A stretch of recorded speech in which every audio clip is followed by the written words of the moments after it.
Okay, so with any portrait that I do, I always start with the eye. It's the focal point of the image. I think it's the one part of the animal that draws the viewer's attention first. And I think just for a psychological component for me as an artist, it just feels like everything is centered and grounded when the eye is done first. So that's where we're going to start. I realize that we'll be starting this in class, so you'll only have your Scholar pencils accessible.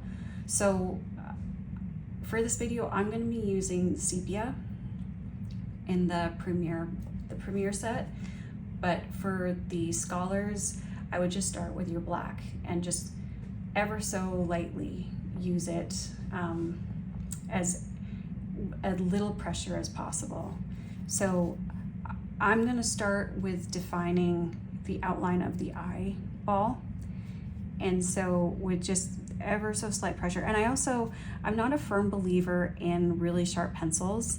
I think the way that you hold your pencil has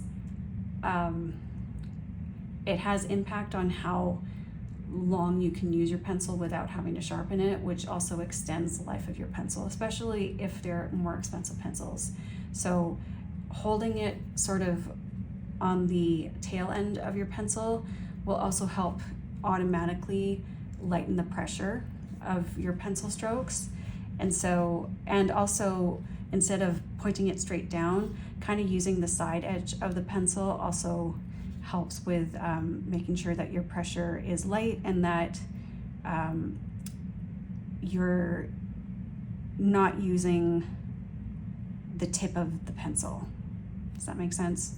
You're just trying to avoid making a blunt end, so using the side of it helps to kind of sharpen the tip of it without having to sharpen all the time. That's basically what I was trying to say in not so many words. Okay, so I'm just going in very, very lightly and defining the eye.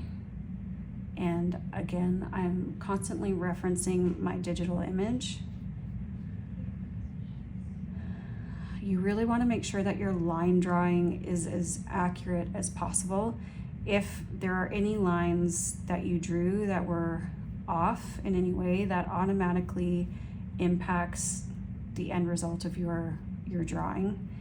It won't look realistic, and you may think that the person viewing your work won't notice, but if there are any proportions that are off, it will be visible. So just really take your time with your line drawings, try to be as accurate as you can, and everything else should fall into place. So really, really lightly. Okay, so just trying to define that eye, and then I'm also going to use blue indigo. That might be too. I'm going to use the cold gray 90%. Where is it? This has a little bit of blue in it, which I typically like to do when I'm filling in the pupil of the eye.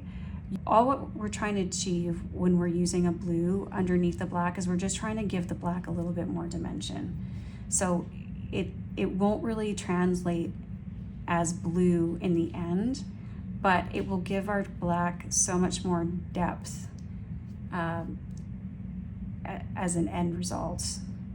Black is never truly black. There's always depths of it, whether it be a warmer black, it could have some reds in it, it has some pinks, some yellows. There really is a variation of blacks out there, so incorporating other colors helps to give it a little bit more depth. So that's as far as I'm going to go with that. And then I'm going to go back over with the black and just smooth it out in circular motions. I'm barely touching the page. It's really just kind of moving the pigment around on the top of the surface of the paper. I'm noticing also, I'm not going to worry too much about the other shapes that I see. I might just work them in really lightly just to indicate where they are. So on the outside edge of the eyeball, I'm noticing a very defined black line, and then it sort of bleeds into this area a bit. So just really lightly, and I think that's really all I want to do with that. Now the trick is to find the lightest color of the eyeball and put that down first, and we work our way layering light to dark, but always gradually from the lightest color to the darkest color. So in the reflections, especially the top area of the eyeball, I'd almost just not touch them. I'd leave them the way they are, just without any color. But here on the bottom half of the eyeball, I'm noticing there being a little bit of a reflection or catch light there. So I'm going to go in with the pale warm gray, number 364, sorry. And I'm just going to very lightly, in a circular motion, put in the colors that I see in these areas. And what it also does too is it kind of smooths out the black, and kind of, it does lift the color a bit, which is good. We want to kind of give it a little bit of like the illusion that it's smooth and kind of glassy. So I know I said I wasn't going to touch this area, but I'm kind of double guessing, and I'm just going to put a very light layer of that in. Now this is a really small area to work with, so details are going to be a little bit tough, especially because if you're not working with a sharp pencil, that's going to be a little bit more challenging. So make use of your sharpener if you feel the need to. But again, I'm just going to very lightly put in that light gray. And then what I'm seeing is a very pale yellow as sort of the next lightest color. So I'm going to put in cream, which is number 314. I'm actually going to use my sharpener really quickly. Forgive me for a second. I just gotta. So now my pencil's sharp. I'm going to go in and put in a very light layer of this cream color. And don't be afraid to run it over the black that you had initially put in. That's fine. We can always make it darker, but we're just trying to get the initial layers in first. So circular motion. We're essentially going to cover the entire eye. Now, we really want to press lightly. Reason being is this is a good paper. It's a mixed media paper. So it has a lot of tooth, which means that it can, we can layer a lot on it without it rejecting the pigment. But the minute that we press too hard, all of a sudden that limits how much we can layer. So preserving our ability to add pigment is the sole reason for not pressing too hard. There are different canvases where pressing hard from the get-go is a very wanted technique. I don't prefer using those canvases just because the amount of hours it takes to do a portrait like this, and having to burnish basically the entire time can be really hard on your hands. I prefer pressing lightly and getting there gradually. So this canvas is more ideal. And this is a fairly reasonably priced paper too. There are more expensive ones that I prefer using, but due to budgetary constraints, we're using this, which I think works great. It's good for what we're doing. So now that we've put the cream in, I'd like to go in with the sienna. which is number 345. And we're just going to put in sort of this mottled pattern of this brown. And I'm shifting my focus from my canvas to my digital reference image constantly, so that I'm checking that I'm putting the pigment where it needs to be and I'm putting them accurately. With realism, it's very important to be as accurate as possible.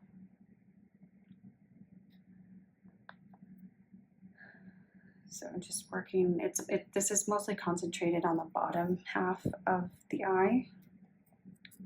So just, and I'm actually seeing a warmer tone in the pupil itself. So I'm going to add a light layer of the sienna over the pupil area as well.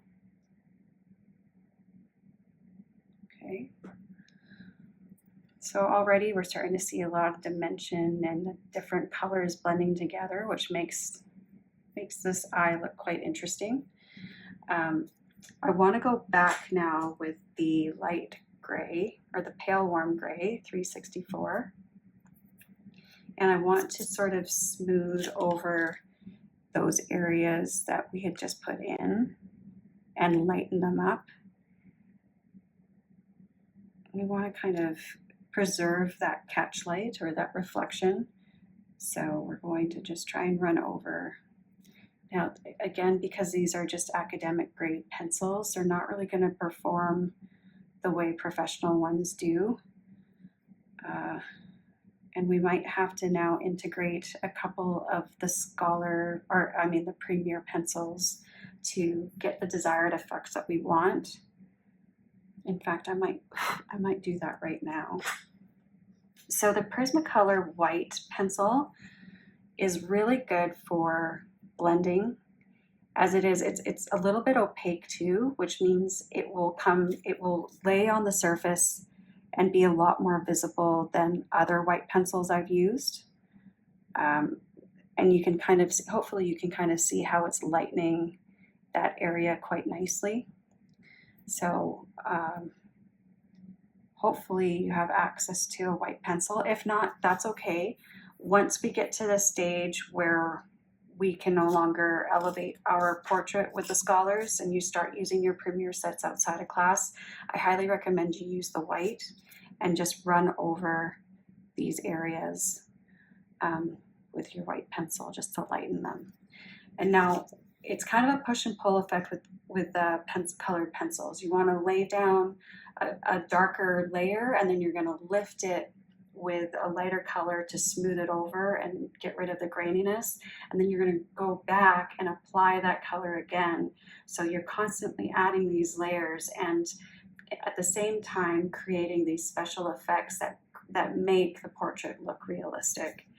So it may feel like you're taking 2 steps back, but what you're actually doing is adding that realistic effect. You're actually adding to it, you're not subtracting. So it's good to think about it that way, because then it feels a lot less like you're doing something for nothing. I'm going to go back in with the cream and just try to add a little bit more yellow besides that catch light. And again, even running over that sienna that we had initially put on also helps. It kind of puts it in the background a little bit, but that is where your depth comes. That's where it kind of looks like there's these layers of color deep beneath, and that three-dimensionality that we want in realism starts to come through. I'm going to go back in now with the sienna and start adding a little bit more of that auburn color.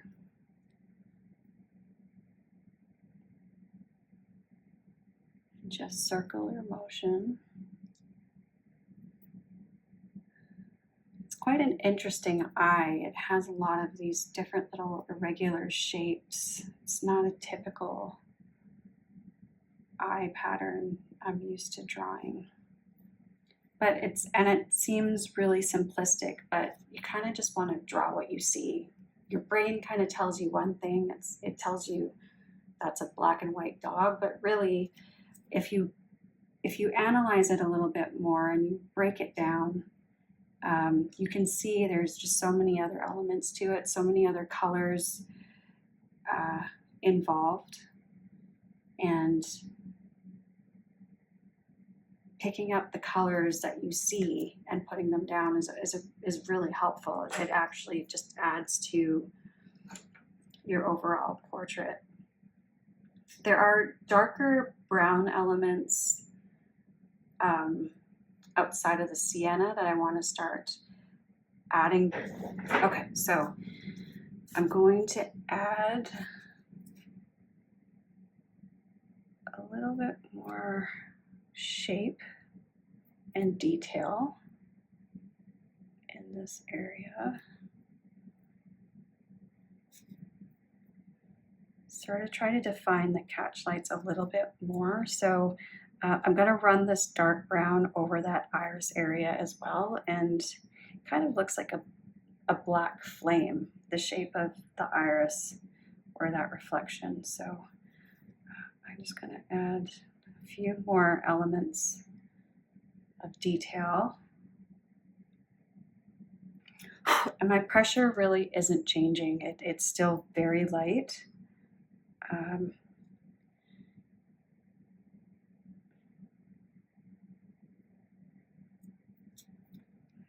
I'm just going to also define that top lid a little bit more.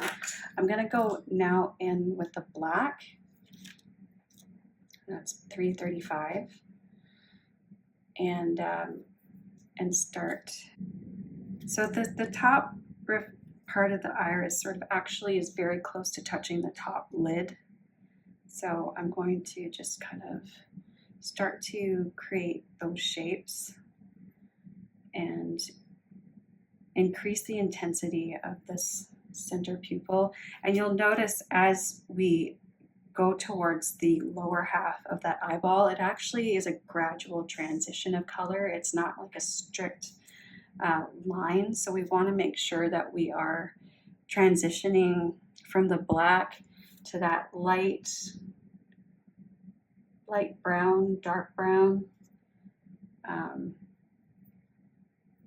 And those transitions, those gradual transitions from your shades to your midtones to your highlights, that's all realism is about. It's not really so much about the detail as much as getting the intensity of your shades and your highlights right. If you get those done right, everything else falls into place and it looks realistic, right? So here I'm noticing that outline of the eyeball that we had as quite dark before has lightened up considerably because of all the white and the light gray that we added. So I'm just going back in and making sure that that is as dark as it needs to be. Again, lightest pressure possible. I'm really not pressing hard. And now I'm adding that sort of darker, I guess you'd say it's like a dark gray, because I don't, this isn't like a truly intense black, although it can be if you press hard enough. But if you're pressing light enough, it can be a dark gray. So I'm just going to run over these areas with the black. And already that makes such a difference. It already looks like there's a ton of dimension and realism once you start defining these areas and making them closer to the intensity that they need to be.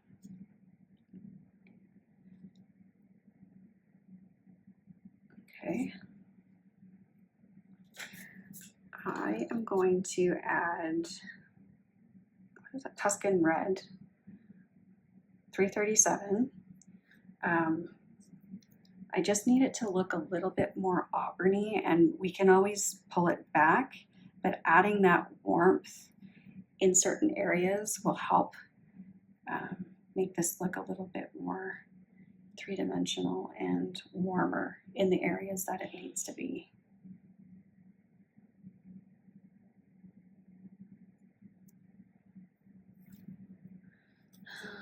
And we can probably go over with the dark brown. I don't know, let's see here. Raw umber, what does it look like? The problem with the Scholar pencils is I find them quite waxy. There's not a ton of pigment, so I'm having to press harder. I'm not pressing hard, but it takes more strokes to get the amount of pigment I need down. We are now going to go in with the cream, and I'm going to go over what I had just done with the Tuscan Red and dull it a little bit.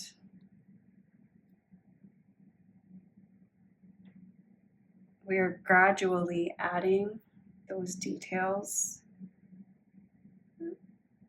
those different spots of color. And also I'm running this over the black, the bottom end of the black pupil, so that we're getting that transition. It's starting dark and lightening up ever so slightly as we reach the bottom half of that eyeball. Again, we're not really achieving the browns and the siennas with the Scholars, so I'm finding that I'm reaching a point where I'm going to start needing to use the Premier colors. So at this point, I'm going to start using the Burnt Ochre in the Premier set. It's number 943. And I'm just going to start. You're going to notice right away the difference in how the colors lay down, just how much more pigmented, how effortless it is to use these, and it's so much more enjoyable than using the Scholar set. And why I really encourage you to pick up these pencils, and this class is structured to force you to use these, because if you don't, you're not going to do the assignment properly, and that will affect your overall grade. So really, please, I'm just using the white, sorry. Please reach for these pencils and use them. You will thank me later. Now I want to start using, so the dark browns in the Prismacolor set are way better. We have so many options. Sepia is a really good option, but I'm going to go with the dark brown of this set. And this one is 946. And yeah, way more intense, far less effort to have to try and get that pigment down. And you'll start to notice I can start putting down a little bit more of that detail, sort of spotted, mottled pattern in the eye. This isn't a very sharp pencil, but I'll make do.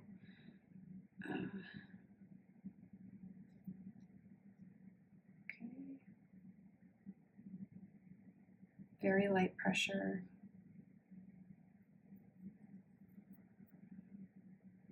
I'm going to work it into the pupil, add another color, which therefore adds more dimension in the black. Okay, I'm going to go with I might go with the yellow ochre. Yeah, I'm going to go with the yellow ochre, which is number 942, and just add that yellow. I need there to be a little bit more yellow in all of this. I'm going to essentially kind of run it over everything. But try to avoid the catch lights, like this reflective area here. It's more in the brown of the eye.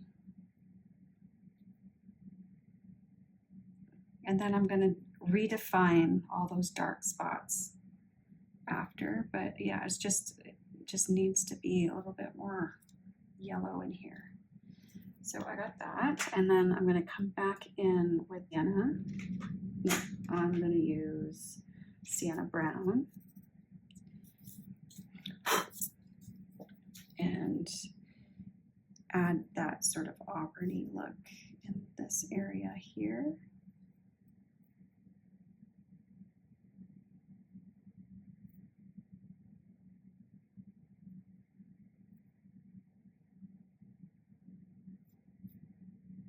Okay, and then I'm going to go down with the dark brown, and then try and define those shapes a little more. Now, I know we've lost our highlights and our catch lights, but it's nothing to panic about, because again, the white of the Prismacolor Premier set is really opaque, so it'll lighten those areas. And if not, I also have a backup pencil that it's a watercolor pencil that will allow us to inject those reflections back in. So I'm not too panicked about it. I'm going to go in with the black of the Premiers. Yeah, the black. And I'm going to darken those areas in the eyeball that really need to be dark now.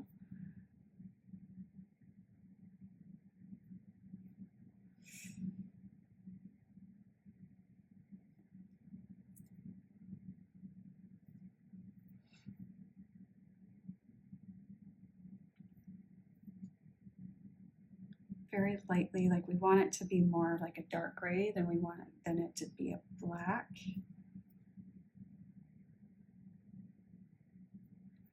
And I'm just going to reinforce the outline of the eye, bring it back to the intensity that it needs to be. Okay, and I'm going to take the, this isn't, never mind. I'm going to do the warm gray. No, I'm going to, sorry, I keep looking at all these colors and I change my mind. The French gray 10%, I think this is going to be really good for adding those reflections back in and smoothing out all of this area. It really is amazing at making this look glassy. And it might not be translating on the iPhone, but in real time, when you blend all these colors and you lighten them, it does really give the impression of it being like a wet surface, like an eyeball is, and making it look glossy. This is really fun. I know the colors I would use in my professional sets. Like I would be using primarily Polychromos for this, but I'm really enjoying using the Prismas. They're a nice soft pencil. So I find it very forgiving. I'm actually going to add this. There's like the inside of the eye here is a little bit of like a pinky dull gray color. I'm going to add the French gray to that too. And then I'm going to reinforce the dark because we've lightened it. I don't want to use black because it doesn't look black. It looks more like a dark brown. So I might actually use sepia. So sepia is 948. And I'm going to, I hope that doesn't change the focus. I'm going to go back in and just sort of lightly reinforce this area here.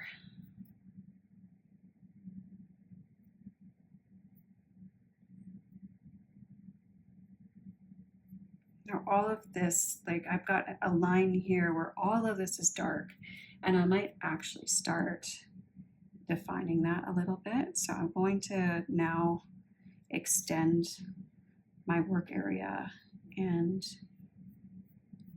lightly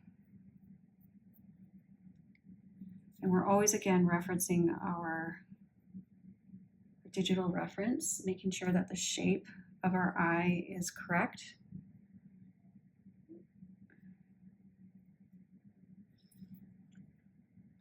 Go down here.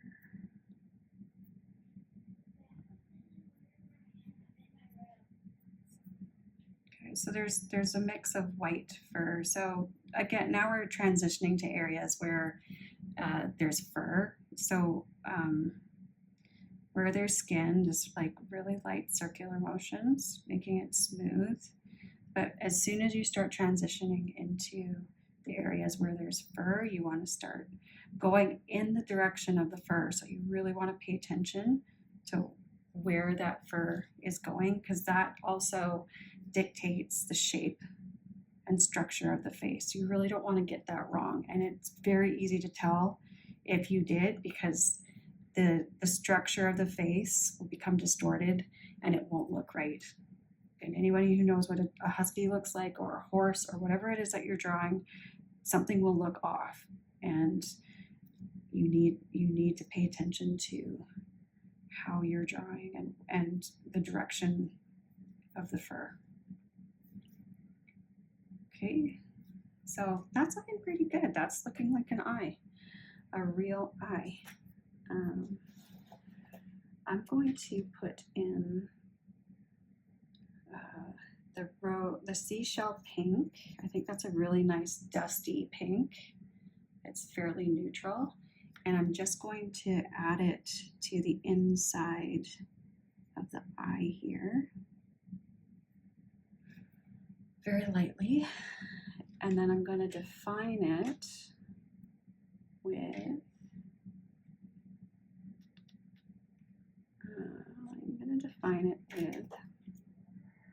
a warm gray, the 50% warm gray. And just because there's a very, very fine line that kind of divides this area in two, I'm just very lightly wanting to work that in.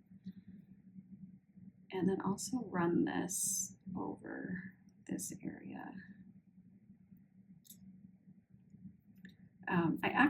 I'm finding that the outside area of the lid is a bit cooler toned, and that might just be my lighting right now, but I'm gonna run a little bit of this to smooth it out.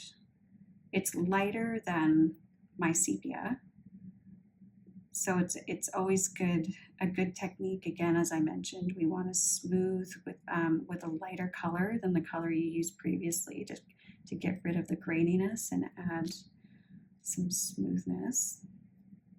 And then we can actually go back in, because you'll notice there's some lighter reflections in the skin. So we're just gonna lighten it up with the pale warm gray. Actually, this is the Scholar pencil, but let's use it. I'm gonna lighten up this area. There's sort of like a ridge where the reflection is, and then the inside of the eyelid, the lower lid, is darker. So we really want to pay attention to those differences in shadows and highlights. I'm going to go back in with my sepia and darken this and this area.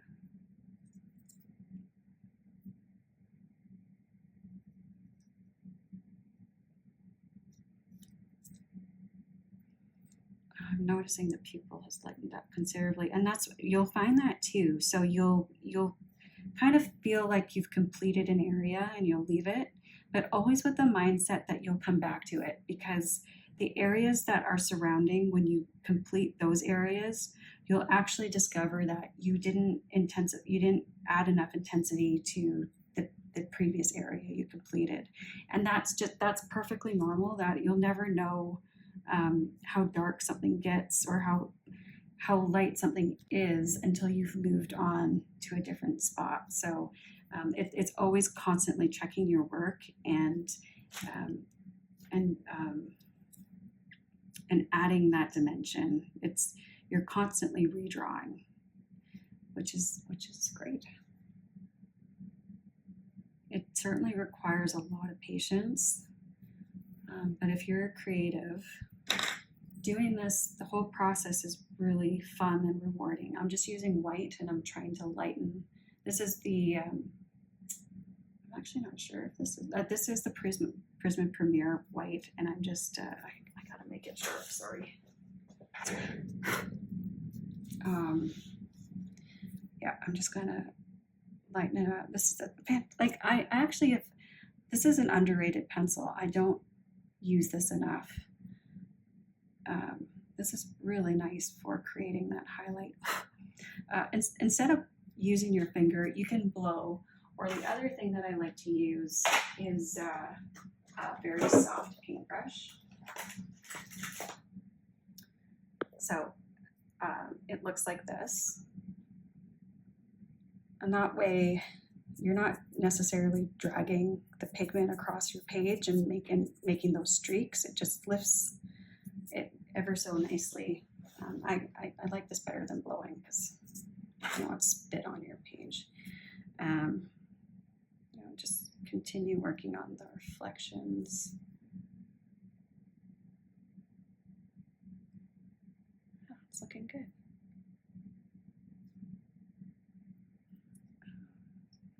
Here.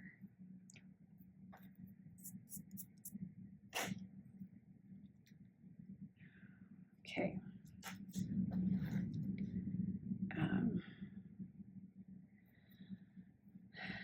There's quite a bit of dark here that I want to define. These all tend to now start bleeding into the white fur. So I'm going to now start ever so lightly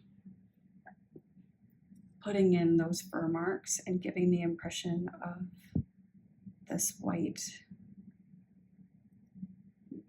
fur transition from, because the underneath skin is black. So we just want to make sure that we are making sure that looks accurate. And you'll notice it's changing direction as you're getting from the top edge of the lid towards the inside, and then down towards the bottom. It's all going outwards. So we want to make sure that we're doing that and paying attention to when there's that directional change. And again, I can't stress this enough, or enough times, faint, ever so slight pressure. It's ever so slight.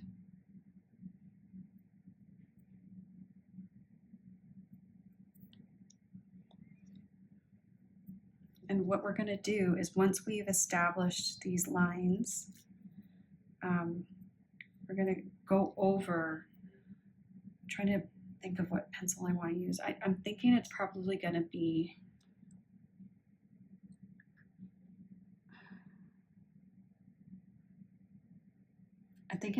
the light gray, because it isn't actually white, and our brains are telling us it's a white dog with black patches, but the color itself is actually truly kind of a gray. So I'm going to try and find the lightest color gray. I don't think it's, the French gray is kind of a beigey tone. I'm going to actually recommend we use the cold gray 10%.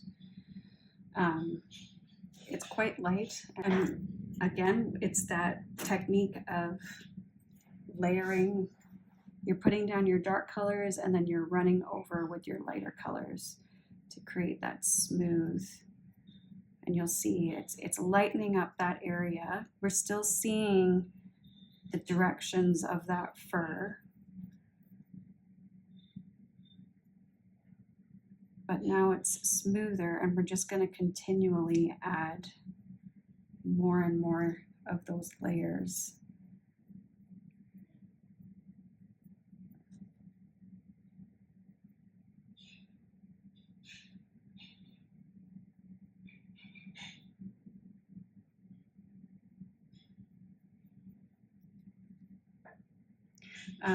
You'll notice sometimes I flick my pencil around.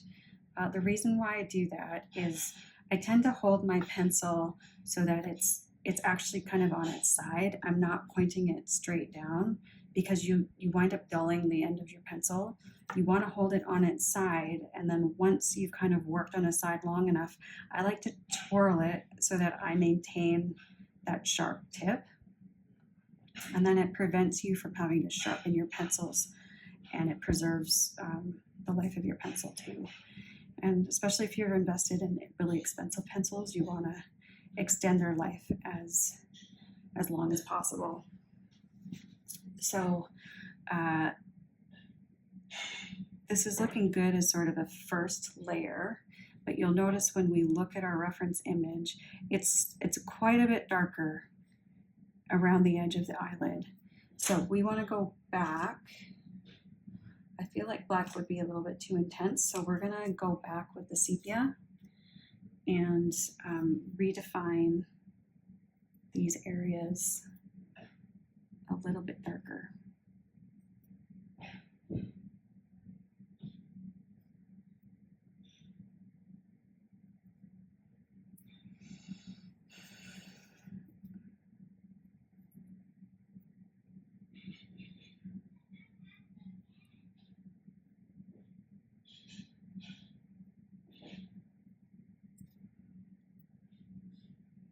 Process can be quite meditative, you know, like my husband is taking care of my kids right now. He's feeding them dinner, and I get to be in my office, shut in, doing what I love. I'm very thankful. It's very calming to the nerves, especially after a really stressful day. It's nice to just sit and create something. It's true what they say about creativity really being helpful for mental health. Creating something and seeing it to completion is really, really therapeutic.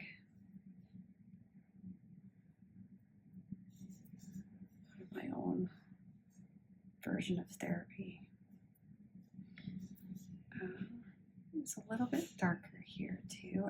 You really want to make sure you're not making this area bigger than it actually is. So really pay attention to your lines and your proportions and make sure that they're as accurate as possible.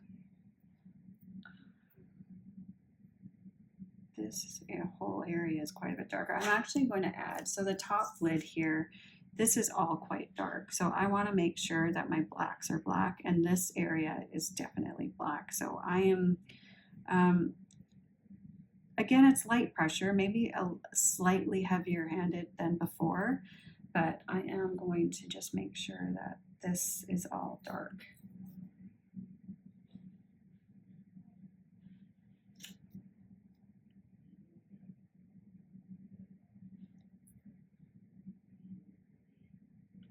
And again, the pupil, like that center pupil, looks quite a bit lighter. So yeah, you're gonna find every time you look at it when you're checking your work, it's like, oh, that got really dull. So yeah, just go back in and quickly add whatever it is you need to. And this is actually looking a lot smoother than what's in the picture. That's not necessarily a bad thing. We're not looking for photorealism here. We're looking for a realistic portrait. We're trying to capture the key essential parts of the dog, and in the case of hired work, like if this is a commission piece, you certainly want to include the necessary elements, but it looks like a real eye. It looks like it's got a reflection, it has dimension. So all those finicky little details, again, like I said, it's really not about that. It's about making sure that your values are where they need to be. But now that I've said it, of course, now it's bugging me that there isn't enough detail. So I'm just gonna add a little bit more. This is the sienna brown. I'm just going to add a few dots here and there.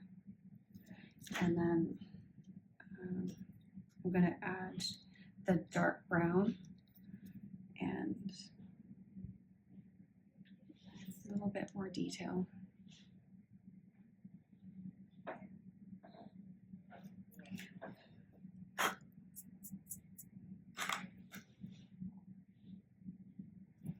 And now going back in with the white and making sure that that reflection is where it's supposed to be.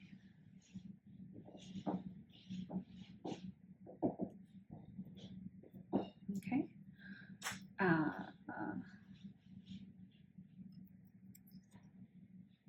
Just seeing, it's a little bit of a disconnect. So the reference image is showing this gradual sort of these white hairs transitioning from the skin of the eyelid, whereas I had almost a straight line and then the fur, which doesn't look real. So I really want to make sure that that looks a little bit more, the transitions are a little bit better and a little bit more accurate. So I'm just kind of going in and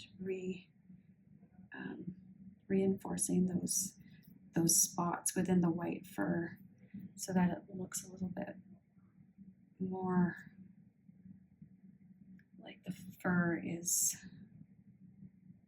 there and the skin is underneath.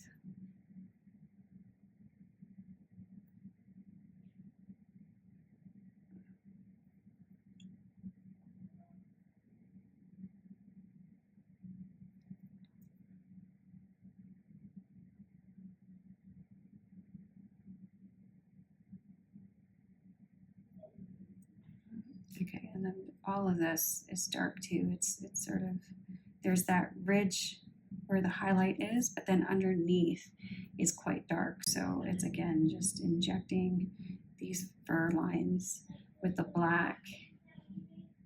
Again, very lightly, we're gonna continue to layer and layer, so it doesn't have to be that all the detail is put in one shot. I'm just gonna put in what I see right now and then go over with the, I might even do the white at this point, because once we run over the black, it actually models it up and it'll create like a gray. So I'm going to change strategy here and actually use the white. Okay, so now I'm going to go back in with the white and yeah, I like that way better.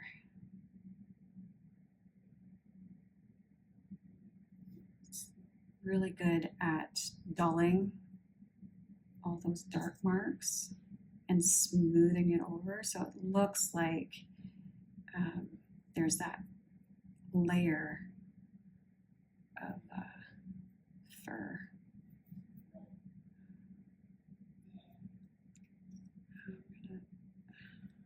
There's also these tiny little, like all these little details really kind of help add to, this is great. I love how opaque this is turning out. I'm discovering a lot about these pencils right now. Yeah. So running over in the direction of the fur.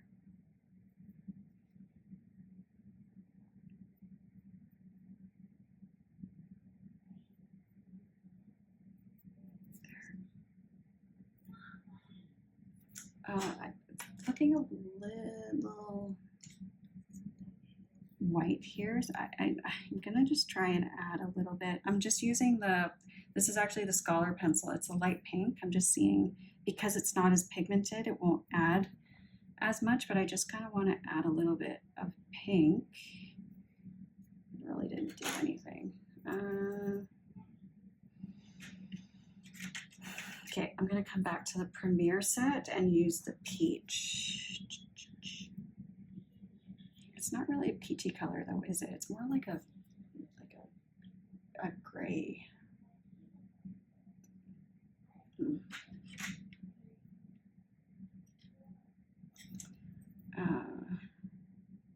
going to try again with the 50% warm gray. and just lightly go over. That looks a little bit better. There's almost like a shadow within it, so that helps. That helps. Yeah, that's good.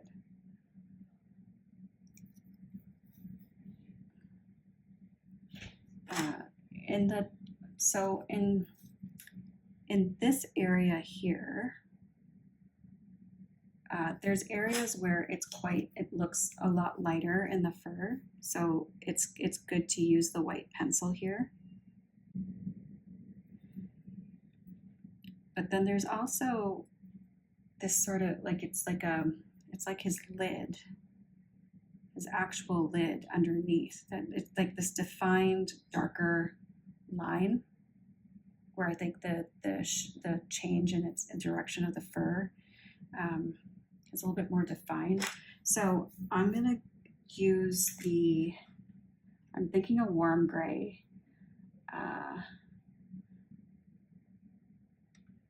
Let's go with the 30% warm gray. I'm torn between the French gray and the warm gray, because the French gray is a little bit more beigey, and this is looking beigey to me.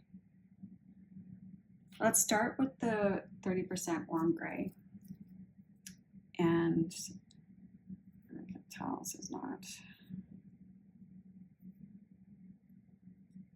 well, it's not terrible. We could also go over with the warm or the French gray. It's not terrible. And just sort of create that line.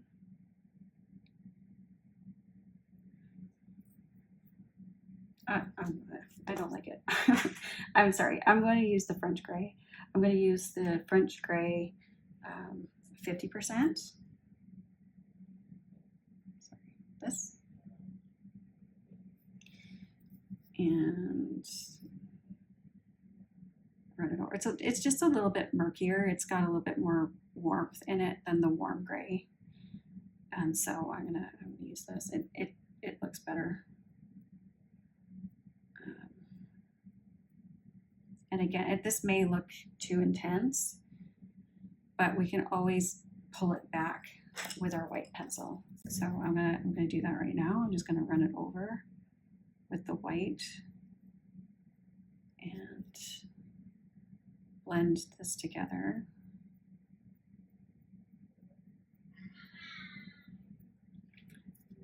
And you can see how easily it takes away that intensity and dulls it, and then also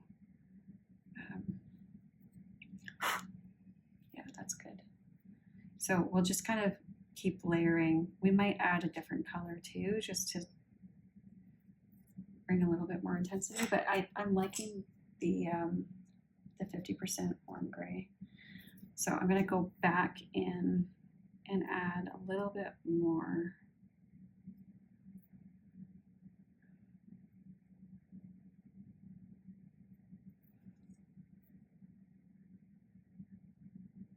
I love huskies. They're such pretty dogs. My daughter is obsessed with huskies too. She wants one so badly. They're just such high energy. I just don't know. I've got it in me to have one. There we go. And then I'm going to go back in and smooth it over with the lighter pencil, which is our white. So again, like it really does help. Like colored pencils, especially depending on what canvas you use, can come off looking really grainy. And that takes away, depending on the texture you're working with, of course, too, whatever you're trying to render. But with fur, it's supposed to look soft, and it's supposed to be smooth and have a lot of depth. There's a lot going on underneath the fur. And so we have to kind of pretend like we are drawing every single piece of fur that's there in order for it to look real. but the technique of layering light, dark, is the best way of achieving it. You're never going to get a realistic outcome if you just decide to cram a bunch of the black in and then go over, hopefully, with the white. First of all, the white won't really show up if you've eliminated your ability to layer by pressing down on the paper and flattening the tooth of it. You're not going to be able to get very many layers, and you've already you've limited yourself in terms of dimension. So this is the French gray again. I'm just going back and forth with the white and the French gray and kind of getting this this ridge of like this beigey brown, and then also kind of working it. And this area here is quite brown as well. It's kind of like a murky area. So I just, in transitioning this to this is also a really good thing to do to make the colors accurate to the reference image. And again, now just going back with the white, very soft. That's one of the questions I get so commonly. How do you draw white on a white page? And you'll hear so many artists say it's actually really not white. It's just a variety of different grays that you put down. So you just have to see them. You have to train your eye to look for them and see them.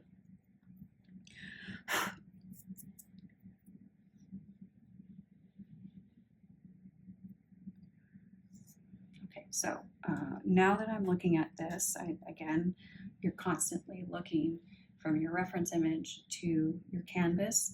I'm noticing now that this is not big enough. We have gone too far with the white, so I need to redefine this area and make sure that it is dark enough. So I'm going to come back with my black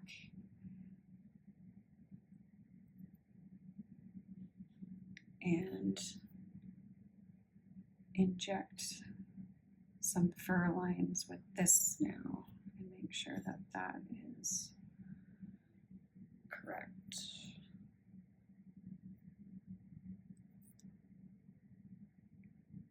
And also trying to go in between those lines you made with the white pencil, making sure that those stay, really does add to making this look realistic. There's quite a bit here as well.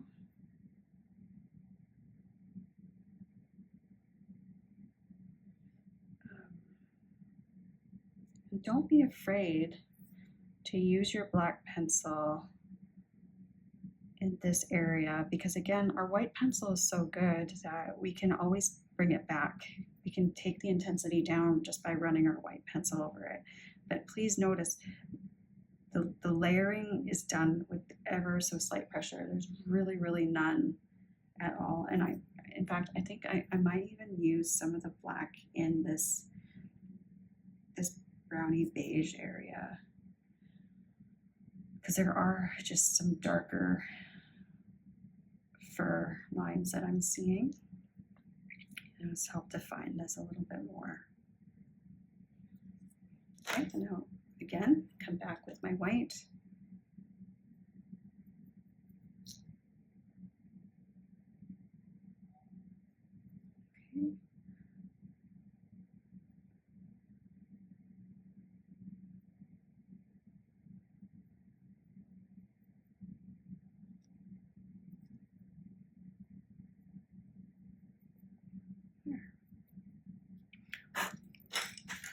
Okay.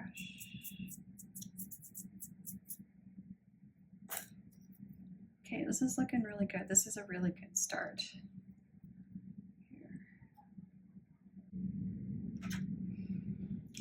Okay, so off camera, I just added a few more black fur details in this area, and then also went over again with my white pencil and just sort of smoothed those out. I keep looking at the picture, and there isn't really like this defined line that I still excuse me, still have. So I'm just trying to make this look a little bit more like the image and have a little bit more darker areas defined in this area. That was redundant. And then also kind of just slowly adding more of that detail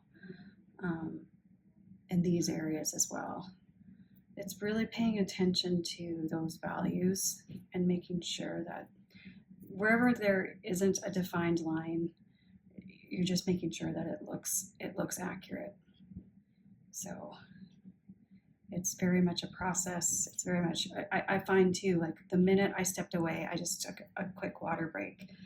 The minute I stepped away, all of the obvious issues, flaws, whatever you want to call them, were glaring and very obvious. So lesson there is take breaks.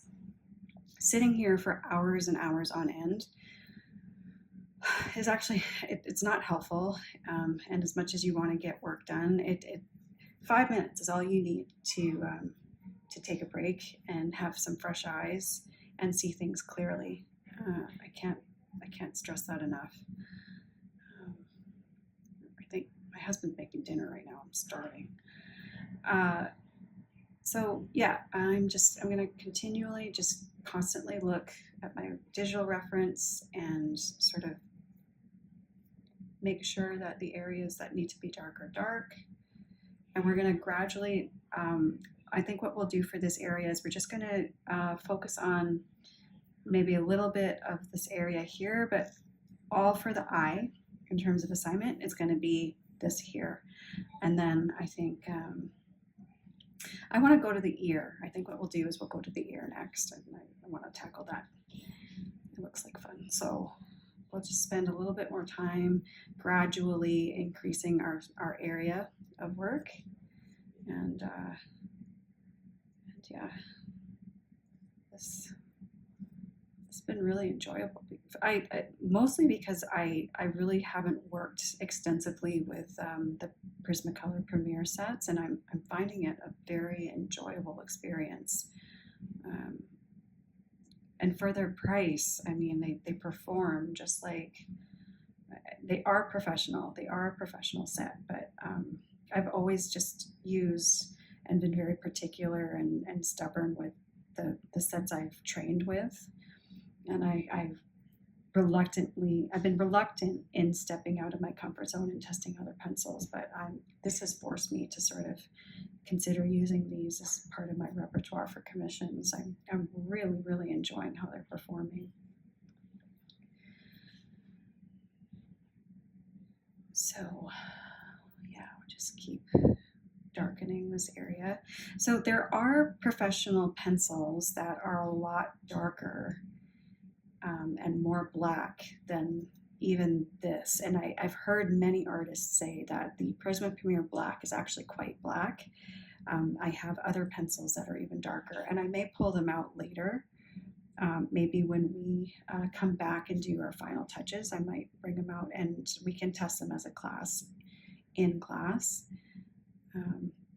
And they're like my finishing pencils. They're my go-tos when I just know I can't push my black pencil, whatever I'm using, any further. They're the ones I come in with to just make sure everything is exactly where they need to be intensity-wise. So those will be fun. I'll make sure I bring those in class as well for you guys to test out. Okay, so I'm going to now go in with my white and smooth over those lines that I just put in.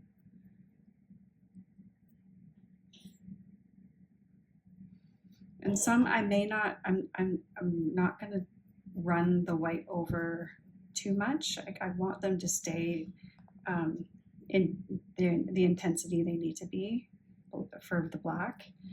but maybe just the bordering areas or the areas where I've just, there's still the initial layers, I'm gonna just run the white over. You'll notice in this area here, the black skin mixed with the white fur touches this pattern in the Husky's fur, where it actually becomes black fur, and the fur actually goes in an upward direction towards the forehead. So it kind of meets, they meet together, and we want to make sure that we are translating that in our piece. The white actually makes things cool, like it's a cool white. So this is looking actually a little bit blue. It's okay. I'd sooner it be warmer. So we're gonna go in with the French gray 50%, and I want to just kind of warm it up. And this might be actually a little bit too dark. We might have to go in with a lighter French gray. I'm gonna go in with the lightest one, I think. Hang on a second here. No, 10%. So French gray 10% is the lightest. And I think it actually will do a really good job of warming up this area and putting down an initial layer of this color will do really well at ensuring that we're not getting like a blue tone. There are some areas of the fur that are a cool gray, but you want to make sure that as much as possible we're getting the right tones. So I'm going to just put in, this is a great, it's warming it up nicely. I'm going to run it over this area as well. This acts as a really nice base layer. So I'm going to put it kind of all over. And we're not really too worried about detail. We are wanting to go in the direction of the fur, but my lighting is also kind of like playing with my ability to see.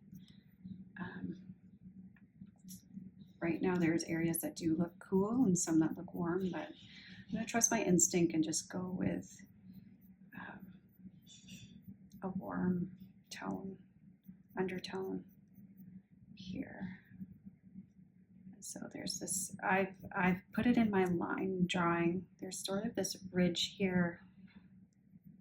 It goes kind of underneath this patch of fur, this shadow almost.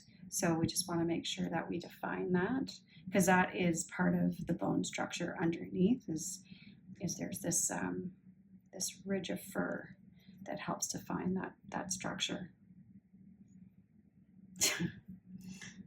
My earphones are dead. It's okay. Okay, so now I'm gonna add this kind of all over.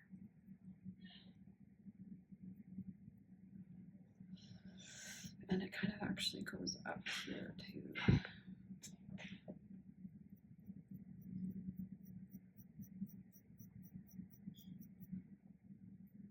hate technology.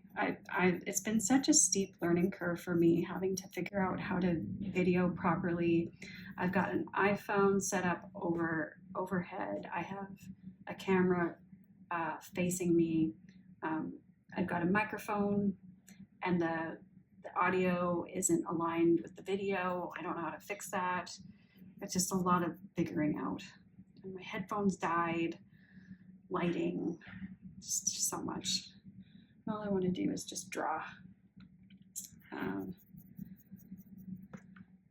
Anybody with tips they want to pass along, feel free to send them my way. I'm not pathetic at technology. I can learn. I just don't want to, which makes the process more intolerable.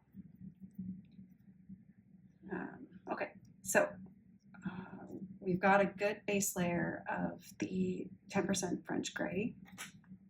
Now we're going to go in and add a little bit more of those, the pieces underneath, the skin underneath the white fur.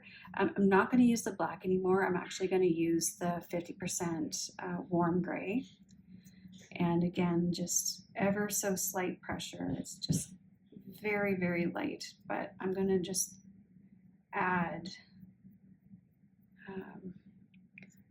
these fur details.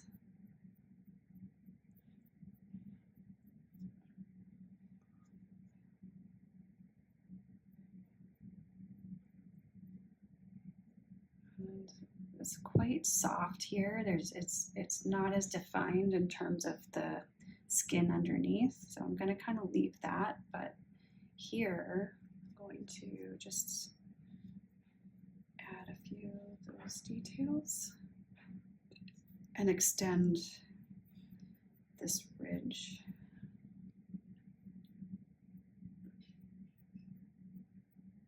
I sort of arch this towards the back of the head this direction, so again, ever so lightly start defining that.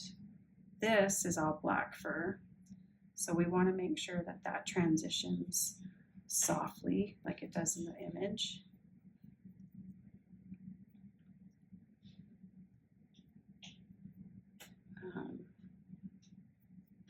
So we're going to add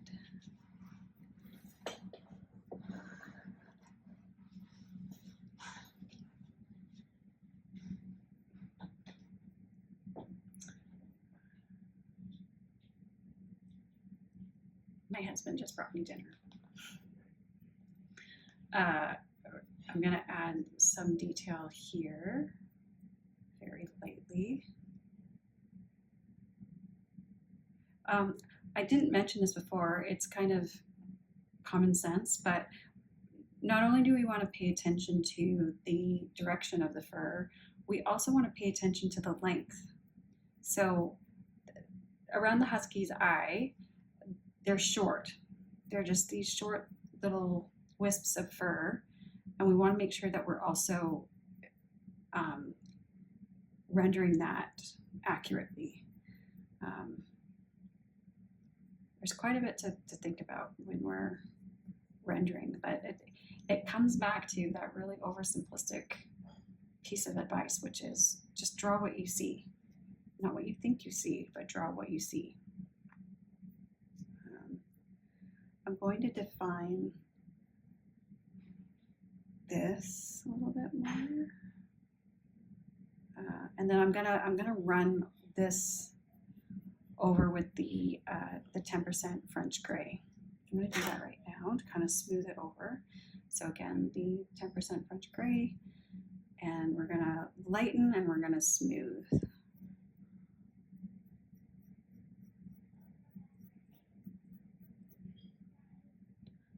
This is coming out a little bit darker than I'd like, but again, we don't need to panic because we have that wonderful white pencil that we can use to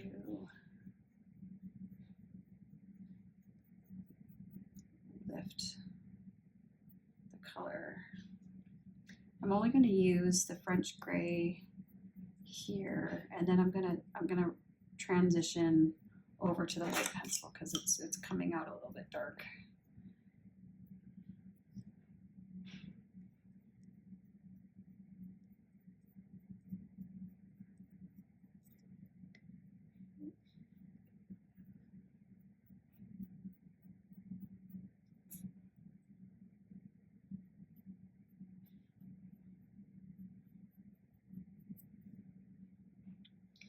So this is okay because we've kind of got that likeness of a ridge. It's just kind of in here that we want to make sure this gets lighter, and I see it getting lighter. I hope that's translating on camera, but in real life this is lightening up.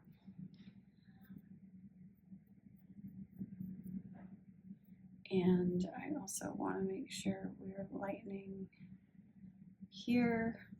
And this is all very smooth. There isn't a ton of definition fur-wise. There is, but it's just not as it's not as highly contrasted as in this area where you see the dark skin underneath. So I'm just gonna run my white and smooth this over.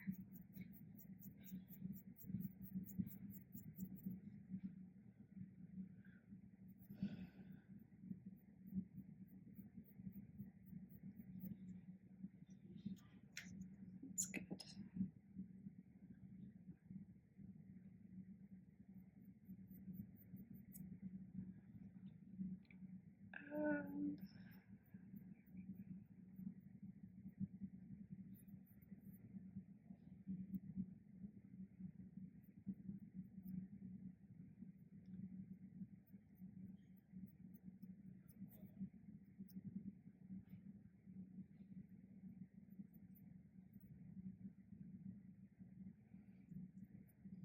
Okay, so again, I'm noticing this needs to be darker. And just again, trying to pick those moments of the dark fur or the dark skin under the white fur and adding a little bit more detail.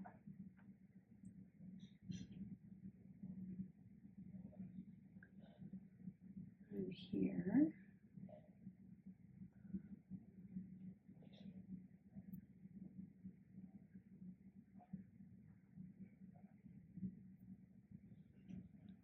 And also in here.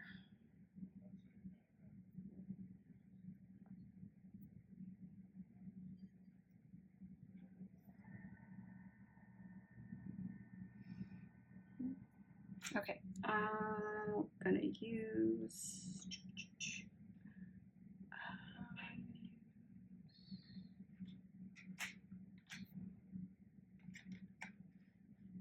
I just want it to be a little bit warmer, so I'm just 50% French gray. What's this? Oh, this is a 50% warm gray. This is the French gray. I feel like I need to kind of use a mix of both of these colors and possibly the sepia. So these three colors together. And I'm going to start with the 50% French gray, sort of just to make sure that we have a warm undertone, especially in this kind of more shaded area. Really don't have to press hard at all. It's actually coming down darker than I'd like it to be, but we're going to make use of our white pencil quite a bit to kind of dull down that intensity. Oh, I don't like that. It's got too dark there, but again, we'll not panic. We will just push on. This whole area is kind of a little bit darker.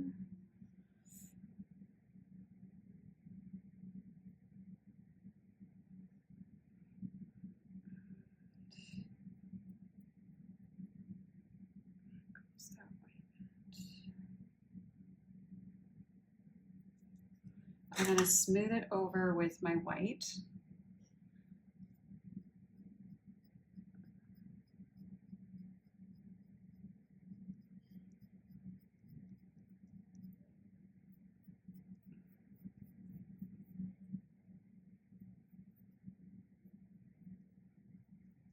It's great. And it really does take back those heavy-handed, and it wasn't really heavy-handed, but it just those marks that were too dark, it just easily took them back. I love these pencils. So there we go. And so at the moment, it looks like, I hope that's not out of focus. It looks like we're drawing a beige or a gray dog, but we're also missing a lot of context. Once we put in the black surrounding it, all of a sudden this starts looking like, yeah, these are the white patches of the husky's face. our brain automatically understands that, yeah, this is white fur. This isn't beige or gray fur. I'm going to come in now. I'm going to try and use the 50% warm gray, and just with a little bit more, again, ever so slight pressure, but I want to start defining the hair and the direction of a little bit more. It's just ever so slight, like literally just grazing the page. But I want to give that effect of this dark skin underneath the white fur, and just gradually build that in.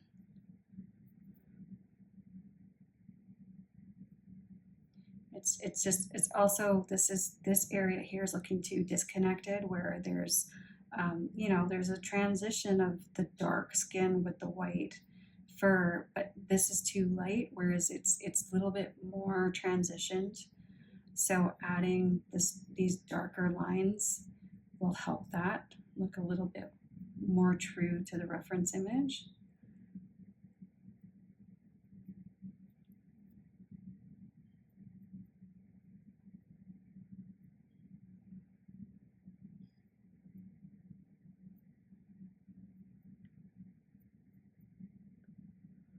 And here too, this area is a gradual lightening towards the white fur. So just adding that as well. Here it's darker.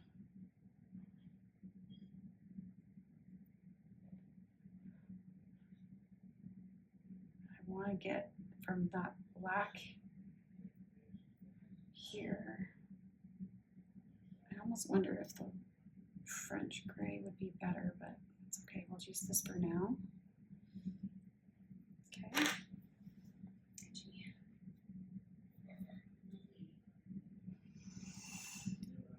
Okay, I'm going to smooth over with the white.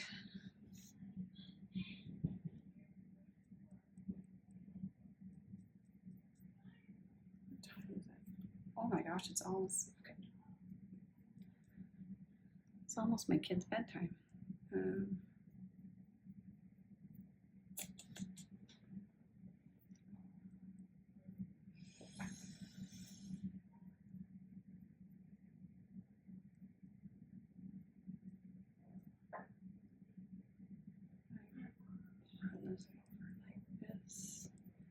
So, I mean, we probably spent close to at least a couple of hours just working on this one area. It really does go to show, like, this is a very, very slow, gradual process, but there really isn't another way to be able to create realism with colored pencils. So you really, I mean, if you're an impatient person and this is just too demanding in terms of time, or you just need a faster medium, I get it. But what I think this process teaches is incredibly important.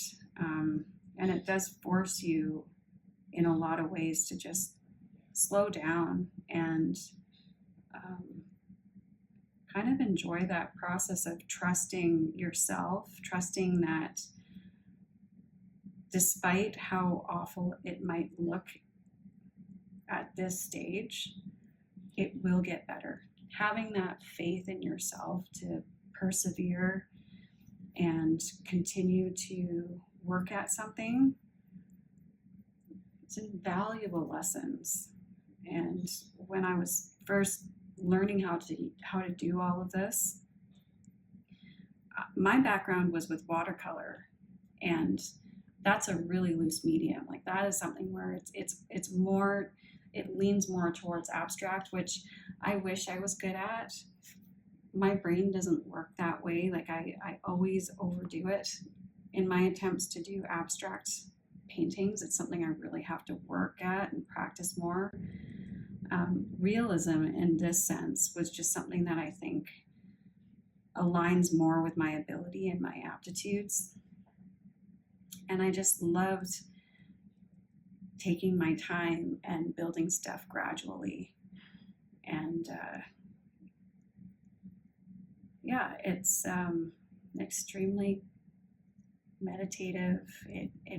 There's practice of mindfulness and being present in the moment, not allowing outside stresses to really impact what you're thinking. There's just so many benefits to learning how to do this.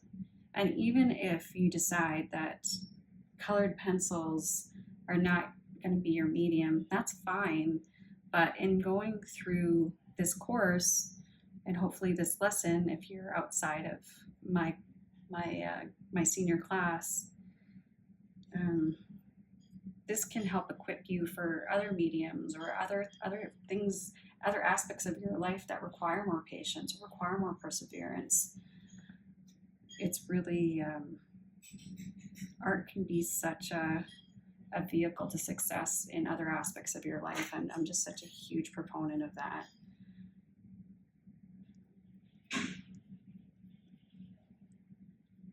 And I'm thankful I didn't listen to my dad, because growing up, especially in high school, I was always told that visual arts was things you do for a hobby. It's not necessarily something you do as a career. And I understand my dad just wanted it. He wanted me to be successful and have money and stability. But I work as a designer and I have a job, and it's good. Okay, so we're on a new day, so my lighting has changed. And right away, after stepping away for an evening, I'm starting to see a couple things about the progress that we made. So I just wanted to point it out. First of all, so the lighting's changed, so everything looks really dark. And it's especially translating dark through my iPhone. I mentioned the iPhone picks up a lot of detail, so when I'm looking at it on my screen, all my line drawings are quite dark. But if you were to see my page in person, it's very faint. So don't let that deceive you. Also, it's quite warm here. There's a lot of auburns and ochres in the eye that the phone's not picking up, and might have something to do with the lighting. I'm not 100% sure, but again, just try to think of this being a lot warmer than it's translating on camera. The details also in the fur surrounding the eye are also looking quite grainy on camera. It's a little bit smoother on in real life. And I really don't know how to rectify that outside of getting an expensive camera. So for the intents and purposes of just learning the techniques, we'll just carry on. But keep in mind that this isn't reflective of what's actually happening in real life. I'm also noticing too, I think for the sake of education, when I keep referring back to the blackest parts of the eye, it's not looking super dark as it should relative to the digital image or the reference image. And so I mentioned earlier that I have a pencil. I've reduced it to a stub because I value these so much. It's literally just this big. But this is the blackest pencil I've got, and it's highly pigmented. It's quite soft and waxy, which I really like. This is kind of more of a finishing pencil. It's the Derwent Drawing Black. I think it's just called Black. And this is what I use whenever I've got like a really deep shadow that's really like a deep, deep black. This is what I go in with afterwards to just intensify the black. And so I'm just gonna put a layer of this down to darken, and I hope that that's translating on camera, but this really does just deepen my black And it's really just the top lid. I'm seeing this really, really deep black. So it's where I'm going to run my pencil over really briefly. There's maybe a little bit in the center of the pupil that I will cover. So yeah, I mean, it's not a huge difference on camera, but it is making a difference to me. So that helps. The other thing I wanted to uh, sort of explain is this looks quite gray and dark. And again, we are drawing a black and white husky. The area of when we take a look at the reference image, because the dark skin shines through the white fur, it does look dark in the reference image too. But we also have to remember that we're lacking a lot of the context surrounding this eye. So once we put in the black fur, this will all of a sudden look much lighter. So it's kind of a reminder to keep thinking, okay, I'm keeping true to what I see as I'm rendering my picture. Don't panic if all of a sudden you're thinking, oh my goodness, this looks nothing like the image. Trust that your intuition is correct. And at this point, if you're feeling like it's not looking the way it should, it might be useful to start doing the surrounding area so that it brings that context, and then you can accurately decide or assess what needs to change. So um, there are pieces, there are parts where I want to make darker, but I think for the sake of bringing this a little bit more clear, I will start adding some of the black fur here and maybe some here above the brow so that we can then assess a bit better. So before I do that, I also wanted to explain a different technique or introduce a technique. This is the slice tool. This is a ceramic slice, like it's almost like an X-Acto knife, but it's ceramic. The brand is Slice. And I really love this because it's got a blunt end. It's not super sharp, so it won't tear the surface of the paper. It really is great for just scraping pigment off and creating highlights where they're needed. So this works only when you have enough layers down. So we worked a few hours of building up layers, light and then dark and light and then dark. So theoretically, we should be able to start chipping away at some of the pigment and creating some highlights, which you see is kind of happening right now. I can very lightly run the edge of my slice tool and we're creating those highlight areas. Now here in the sort of that ridge of black fur, or not black, but darker fur, this is actually still quite a bit lighter. So I'm gonna go ahead and just take away some of that darker pigment, create some highlights. I'd use my brush to sweep away any of the unwanted pigment. And you can see how it got quite a bit lighter. So this is an awesome tool.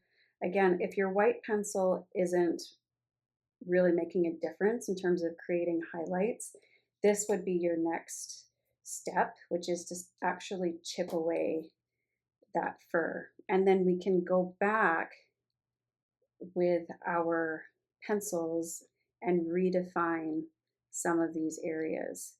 So I'm going to do that. I'm just going to create a few more highlights. And I'm really not pressing hard with this. It's very light pressure. But you can see how nicely it just sort of adds those little white hairs and takes away some of that darkness. It does look so much better. And then what I like to do is run my white pencil over, because these lines are quite sharp. So putting the white over kind of softens and smooths it out so it doesn't look so stark. and I'm just very lightly running this over. Yeah, it's very key. You're not pressing hard with the slice tool because the last thing you want is to damage the paper, and then there's no coming back from it. Once your page is damaged, there's not a whole lot you can do to help that. So I think what I want to do is I'm going to go back in with some sepia. Oh no, this is the dark brown, sorry. And I'm going to try to go even further in defining the under parts. So the nice thing about that slice tool is you can kind of feel a little bit of like a ridge. So your pencil can kind of skip over where you've drawn those highlights. It's very subtle, but it's almost like you can tuck in some of the pigment underneath that white fur. So it maintains those highlights that you put in, and you can create more contrast and depth by adding some darker elements. So it's quite a bit warmer in this shadowed area. So the browns, I think, are a better option than the dark grays.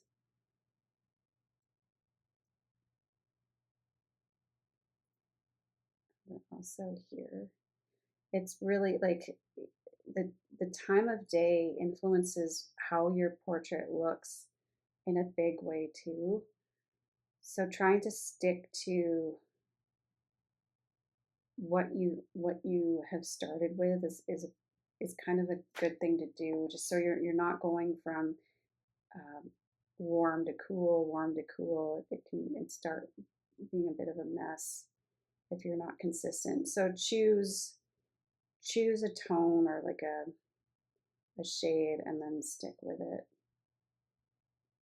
But just keep the values accurate. So paying attention to values like your shades, your midtones, and your highlights is all you really have to worry about. The colors are always secondary.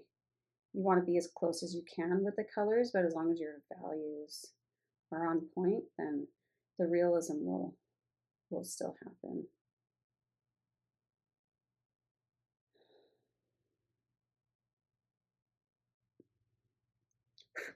And it looks like I'm covering what I just did with the slice tool, but it really is like you're just in a constant process of creating depth.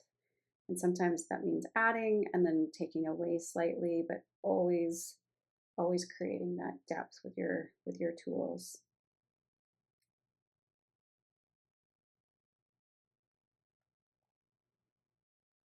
So I don't know if I mentioned, I'm using the black right now just to reinforce these shadows. It's quite dark here.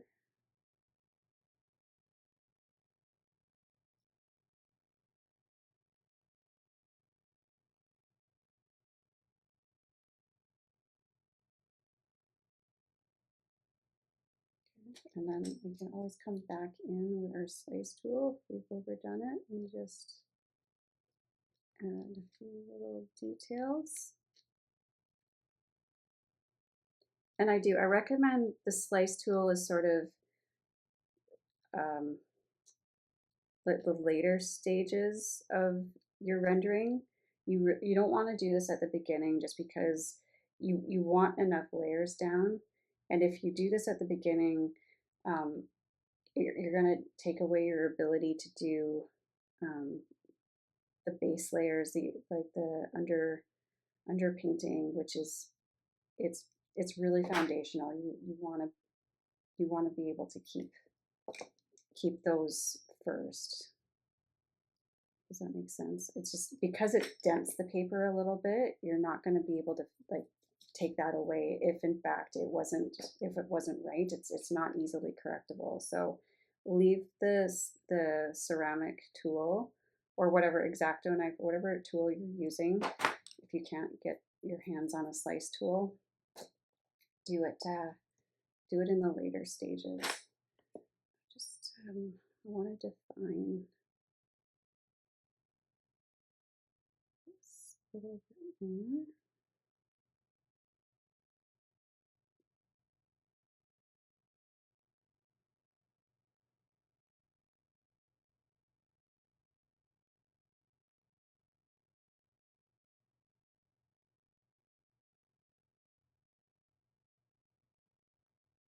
There, okay, I think that's good. I'm going to use the 10% French gray, and I'm going to, this looks really dark on screen. I promise you it's not. I just want to smooth over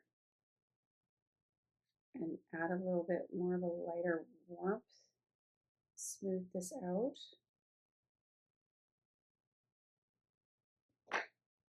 And use this.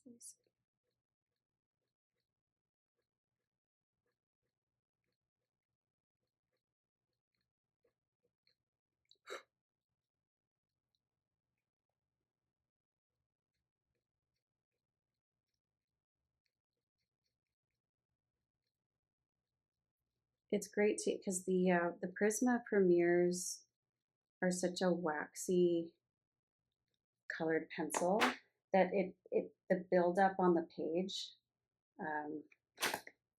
it takes a lot less layers to do that versus a harder pencil like a Polychromos is a harder oil-based pencil, and it takes a lot more layers.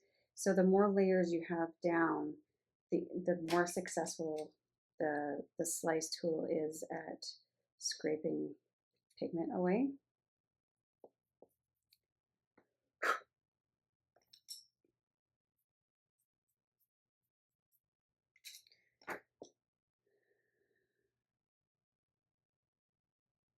I think we'll come back to this. I could probably work on this forever, but and also for the sake of timing, we need to move on. But yeah, the process, you're constantly seeing more and more detail, what needs to be added, and I think this is good enough for right now. We can come back if need be and if time permits. So I'm going to now start adding some of the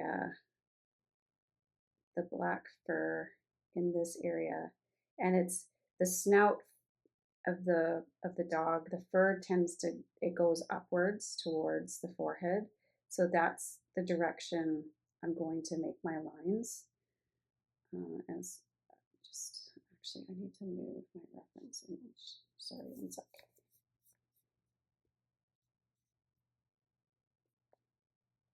Okay, so.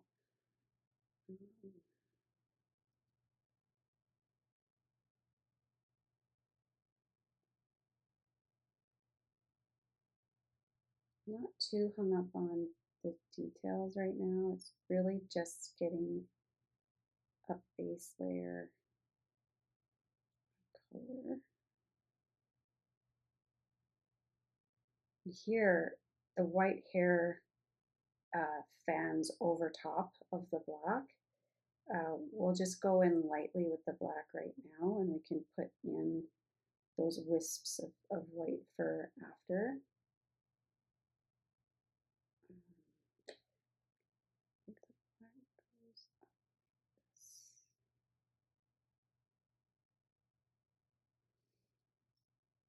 And then there's also a streak of black on the other side.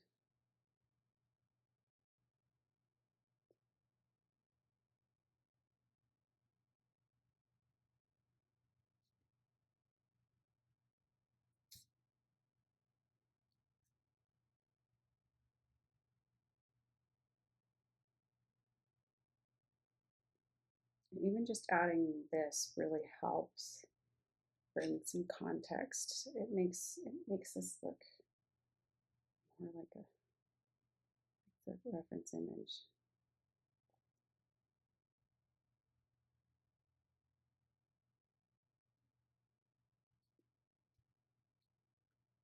And I think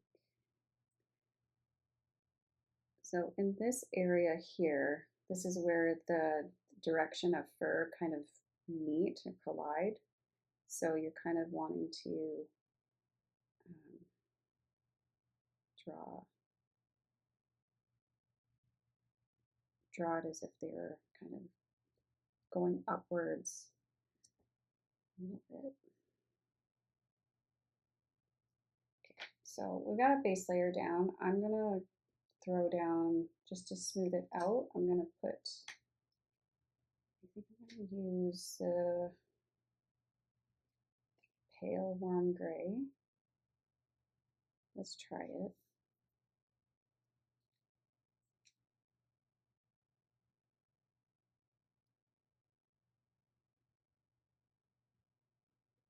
Just getting rid of that graininess.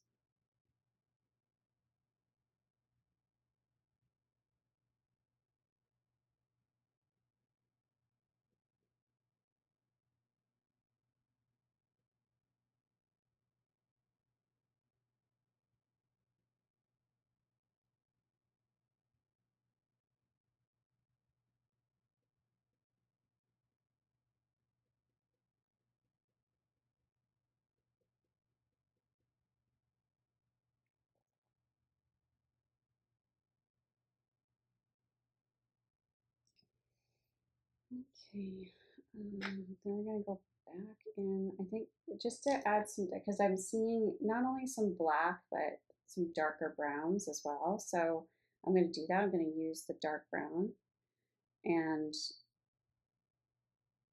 bring some warmth into this black.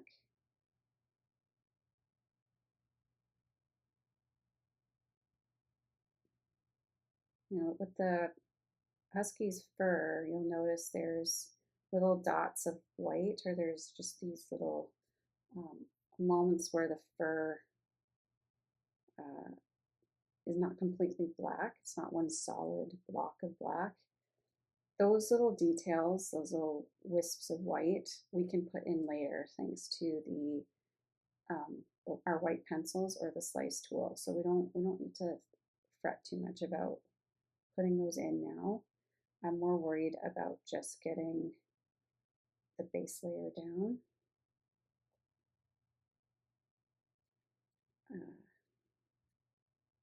I'm just also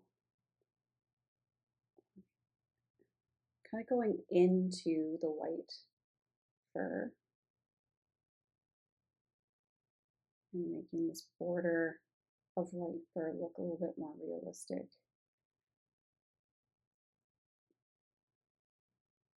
Yeah, this black is quite warm.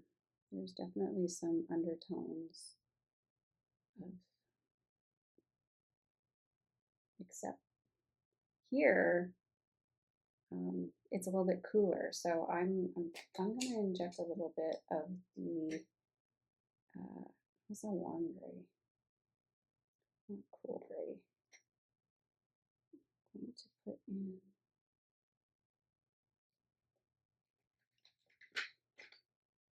I'm going to do the cool gray 70%.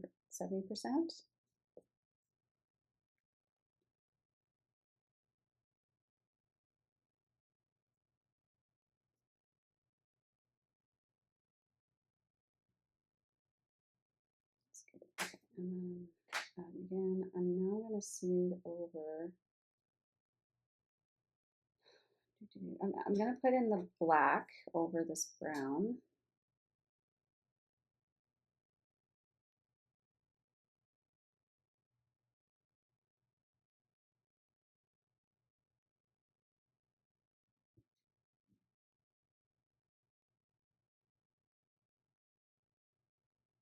And I'm already seeing how, with this black put in, how much more dark I need to go in these areas.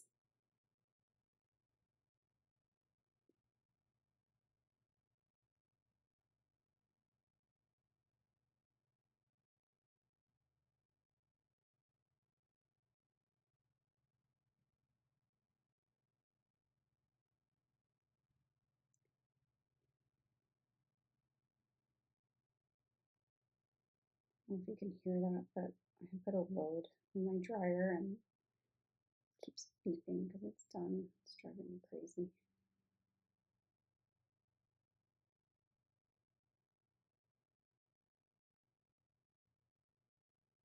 So yeah, I'm going to start adding, just because I'm seeing it right now, I'm going to start just adding those darker lines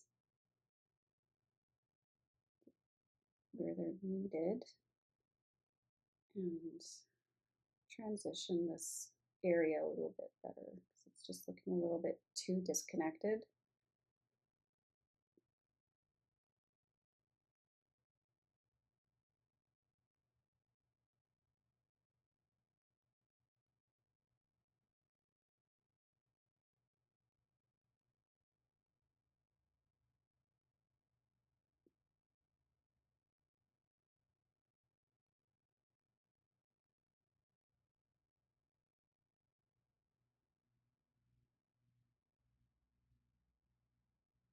All of this needs to be darker.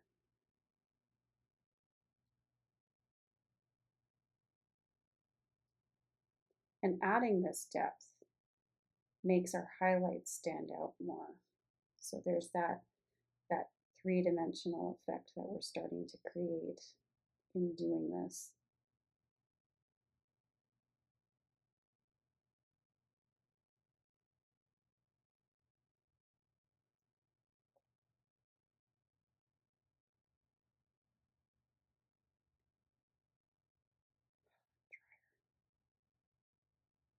Okay, I'm gonna go over. I want this to stay. I'm just gonna do the white. Let's see what happens here.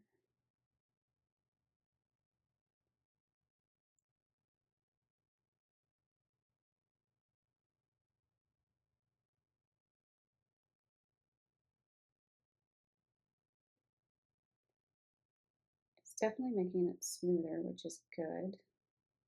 And this is part of the process, is just being experimental. Like, you're not going to know for sure how something's going to turn out until you try. And if it doesn't work out, the last thing to do is panic, because we have a bunch of tools that we can use to change it or to fix it. And that's the forgiving aspect of colored pencils, is there's a lot more ability to control and to fix problems. And now I'm going to go back in with the slice tool and just add some more highlights.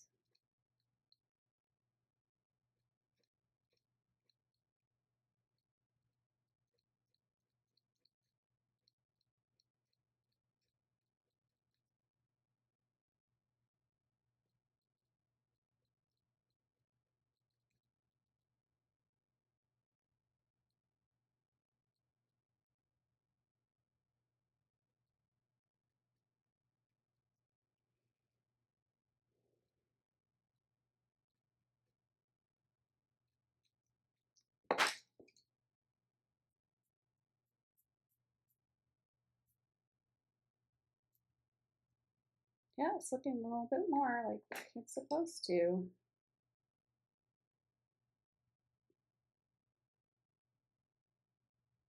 This is just the black, just reinforcing those dark areas. Again, not pressing hard at all, just allowing the pigment to cover whatever parts that are not indented by the slice tool. And then I can start to reinforce how dark the black is here.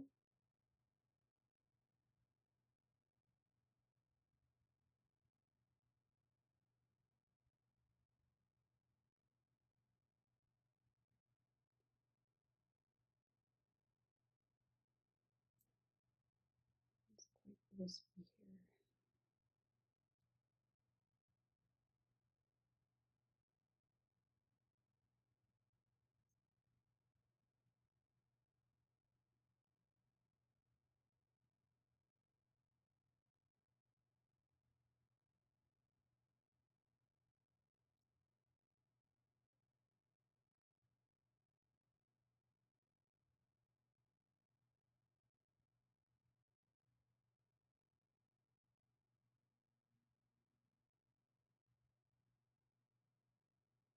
I'm just going to define the other part of the eye here. I'm going to go in with because it's quite warm, I'm going to do the French gray 10%, I think. I'm going to start with this. It's a great color.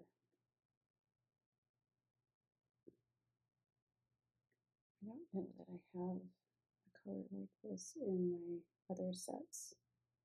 This is good to keep a mental note of. I might even just try to warm up and smooth over these areas a bit.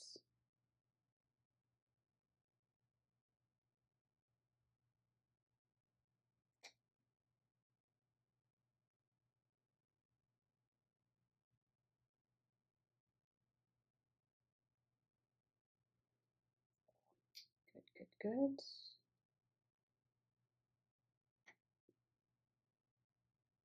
I might add just a bit of the 50% French gray and just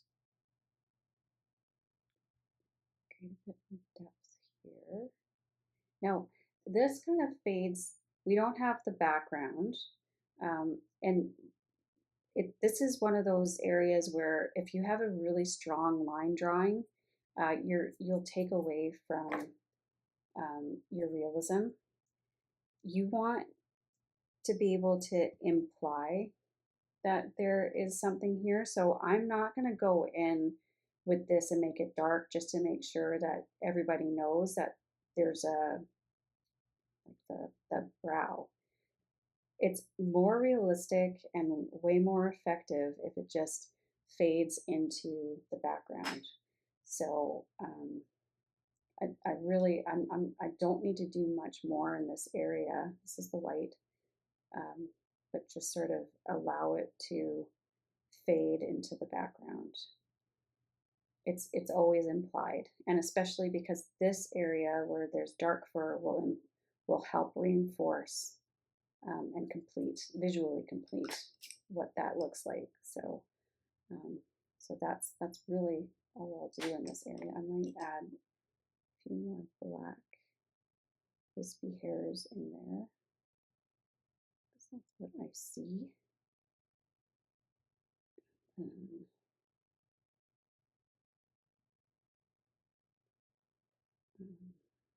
This isn't this isn't smooth. There's actually quite a bit of the white fur overlapping. So I tend to just try to draw downwards and do half so that the black is there, and then also with the white just overlap and move upwards so that it's those white hairs that kind of come through. And it's even in the picture that this isn't stark white, it's quite gray because there's the two colored furs mixing and blending together. So it's not a problem if the black ends up on the tip of your white pencil and it starts to blend on where it's supposed to be white. That's fine. I'm going to try and do the same here where I'm just going to drag up. Probably need to add a little bit more black though. So very lightly, a very light layer of the black. I'm just going to go downwards into that area to imply it's going underneath. Create that furry edge. And then with the white, move upwards. And you kind of create the effect of the white overlapping the black. Hopefully that makes sense. I'm going to add a little bit of the 10% French gray in this area too, just to sort of try to warm it up a bit.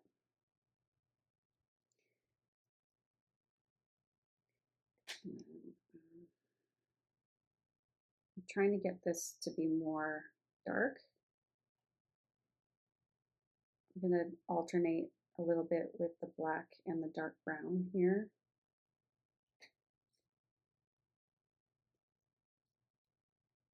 It's quite dark here too.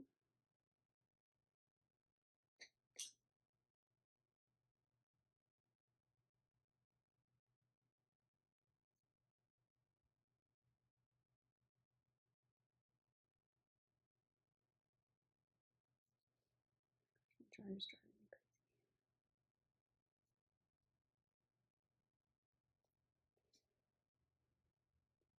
So already a huge difference now that we've got the black next to the surrounding fur of the eye.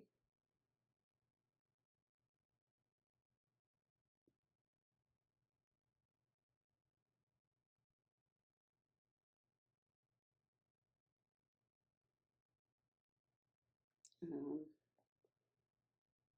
don't know that there needs to be much more done there at this point. Shape of this isn't totally accurate.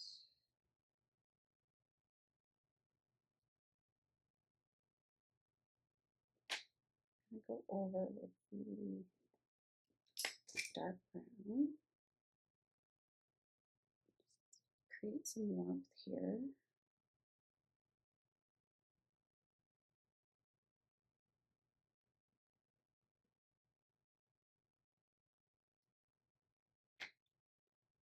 And then again,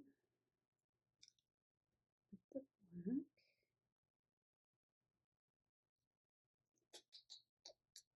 Some of the fur starts to go down towards the cheek.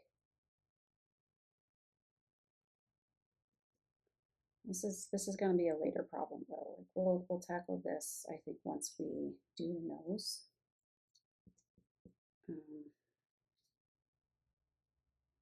But one thing I haven't done yet, and I need to do off the hop, is when we're working on a portrait, it's really important to have some kind of paper to protect over areas that you've worked on, especially since we're going to have to move over to work on the ear. We don't want our palm rubbing over what we've done, because it's just going to be a smudgy mess. So what we're eventually going to do is cover this with our tracing paper so that I can then rest my hand to do the work on the ear. So everybody in class should get one of these as well. All right. What part now am I working on here? Sorry, I'm trying to get my bearings. We have a layer. Oops. We have a layer down of the 10% French gray. I'm going to just add a small light layer of that again.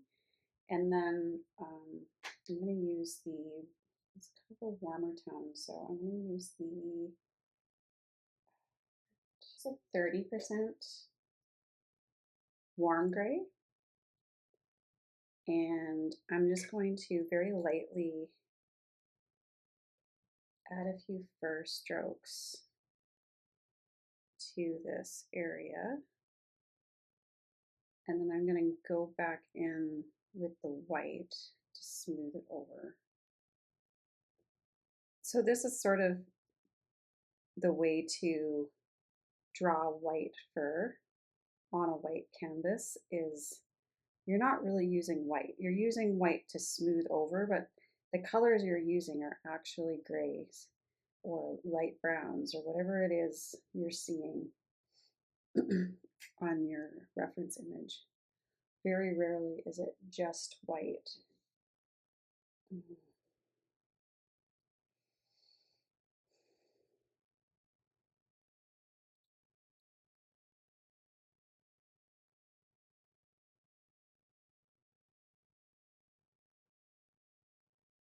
Okay, and then I'm going to go back in thing about the white fur is that not a lot of layers that are required.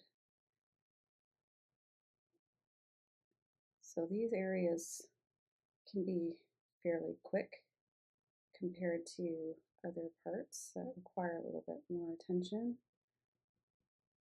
a little bit more blending.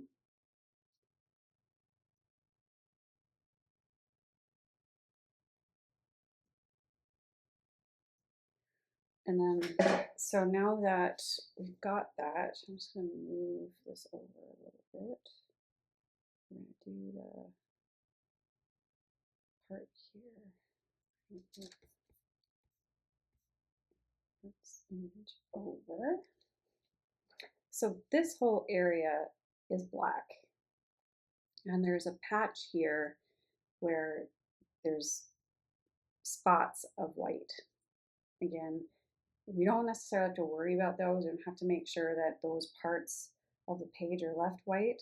We can always go in afterwards with either our white pencils or with enough layers down our ceramic tool, our slice tool. So I'm going to start with the base layer. I know it's black, but it's always great to have your undertones put in. So I'm going to start with the 50% French gray and just put down a layer of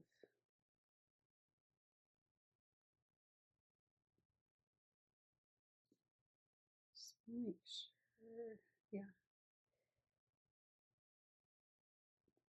So this is your opportunity to block in colors lightly, right? I'm not coming in strong with the black. I know I did that here, but that was a small area. I wasn't too concerned about it. But here, having the underpainting or the underlayer of a warm brown really does add, as much as you may not think you see it, it really does add the depth to the black overall, having all those colors influence the rest of it. So I'm going to join this part now because this is all black too. Really, really heavily relying on my reference image. See how much this looks white now that I've got this in place, whereas before it looked quite dark. And the darker I make this, the lighter this is going to look, and it's going to imply that this is all white fur with dark skin underneath.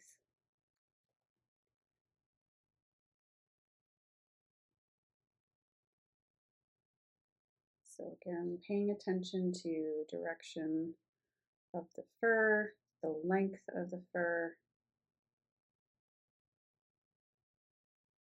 This is quite a strong ridge here of black, so I'm going to focus on this for now and worry about this part and the other ear afterwards. This fur kind of goes downwards.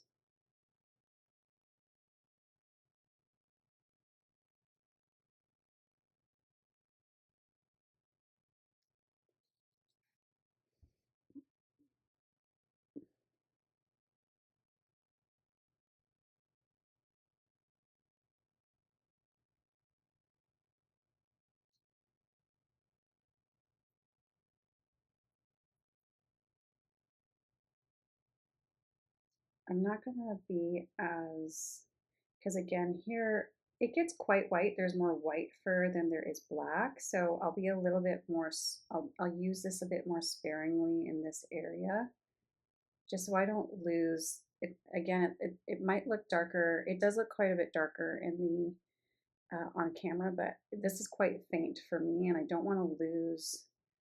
I don't want to lose my landmark, so I am going to just be very sparing in this. And then the fur pattern almost changes. There's this ridge of black fur that points upwards towards the ear. So I'm gonna just put that in. And again, it just sort of mixes with the white here. And it's important, I want to get this down before I start the ear, because sometimes it helps to just establish this first. I need to understand what this is.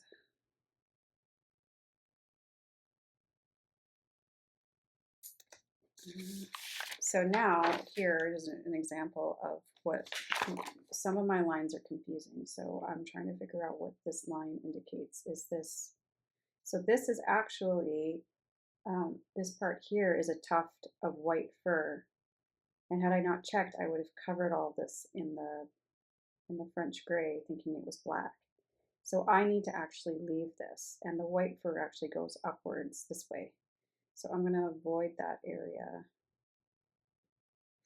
and just put this in.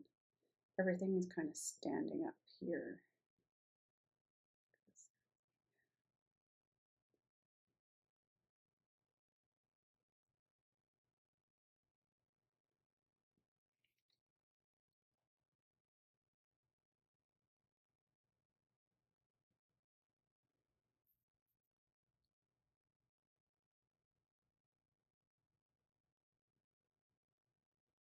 It just amazes me how much darker it looks on camera than it does in real life.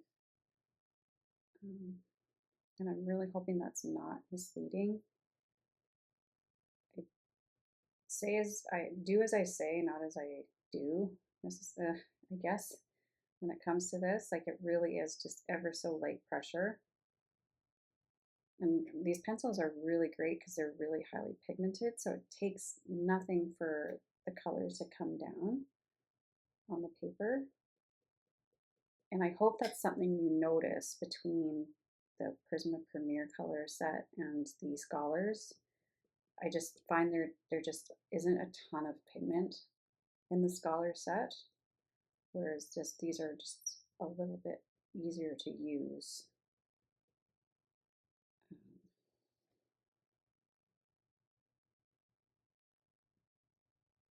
So that's looking pretty rough on camera. That's fairly ugly. I'm going to kind of just stop it here, and I'm going to run over with the 10% French gray, and smooth this all out.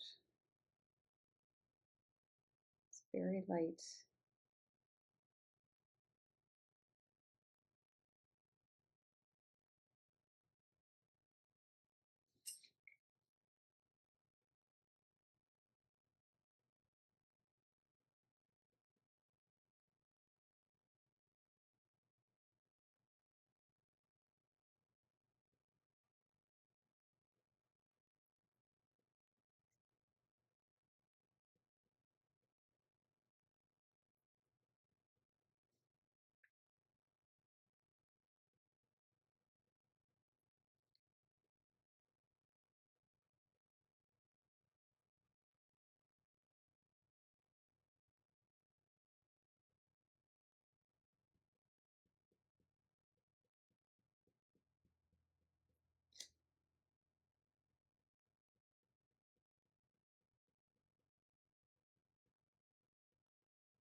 Okay. I'm gonna go in now with the dark brown and start to darken this up a little bit more. I'm noticing I may have crossed over a little bit too much. There should be more white here. So I'm going to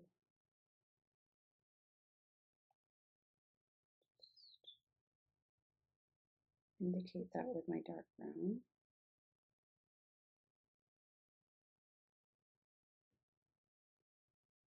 Yeah, I went a little bit too far, so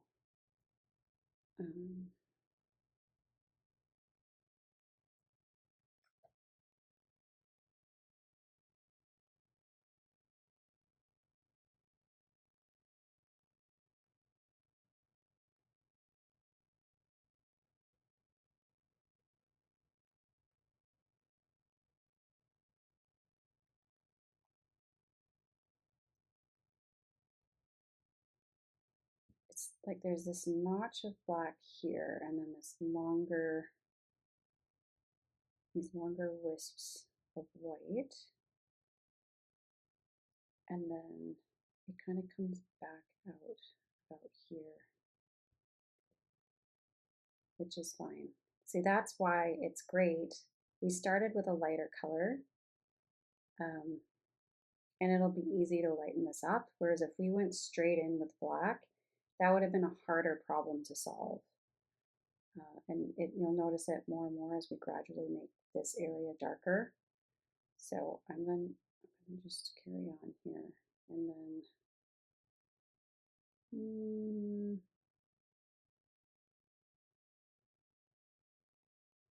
this is actually darker here.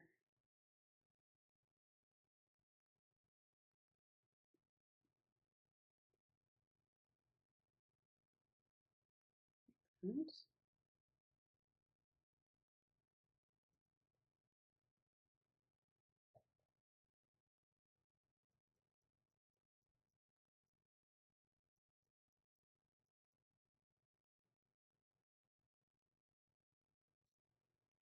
So yeah, this dark brown is just giving some warmth to the black, and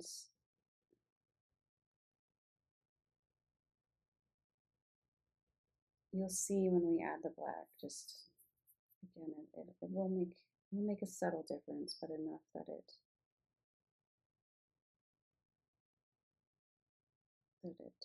adds to the realism.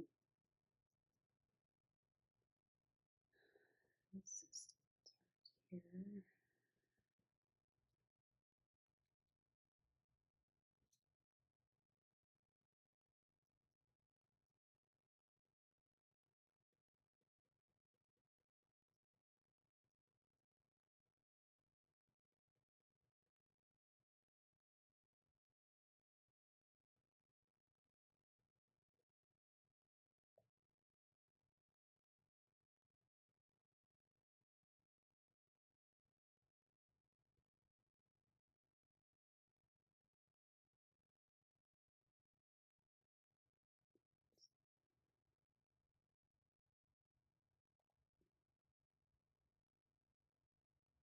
It's not a true patch of white, so you do want to sprinkle in a little bit of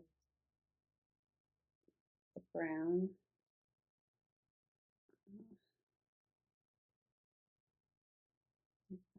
And then again, I'm going to go in with, I think I'm going to go a little bit darker as a blending.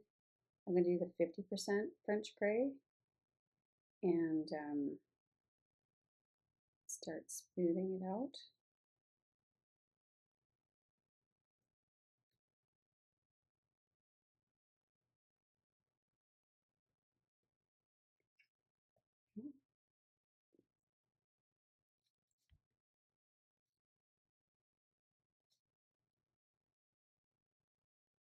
Just checking and making sure my proportions are right here. It looks right. It's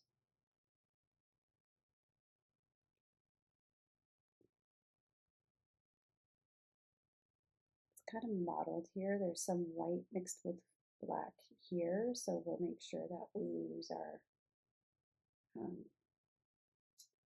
tool. Like I feel, just to give myself a visual indication, I am just going to put in a few black marks just to block that in so I don't forget it or I don't lose my spot. Because underneath this. See, this is wrong. That's wrong. That should be more white. So I'm just going in with my Kneadable Eraser, and I'm just forming a bit of a point, and I'm just going to lightly try to remove some of that pigment, because this should be white for here. I'm finding with this mixed media paper that it's not lifting as nicely as some of my other canvases. My Pastelmat is really good at lifting. So I'm just coming in with the white. I'm trying to reduce and lighten that part. So that looks already a ton better.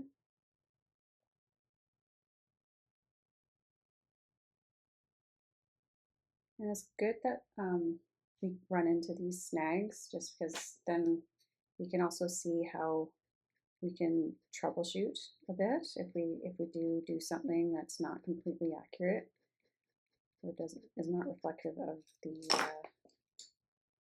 reference.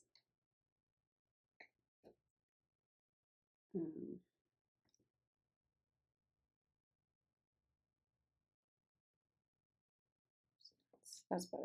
And then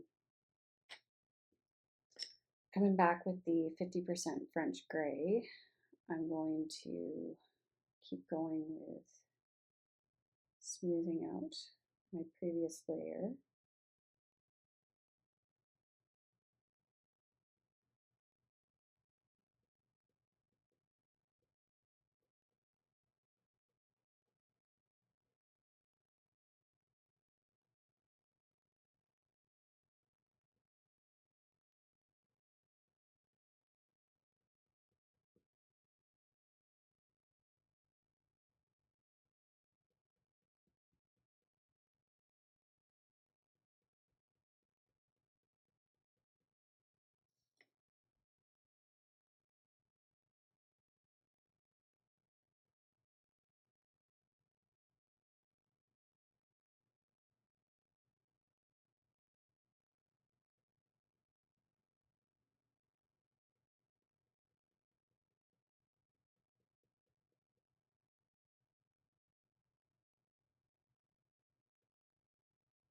I know I've kind of come over this a little bit, probably more than I should, but we can fix that. That's okay.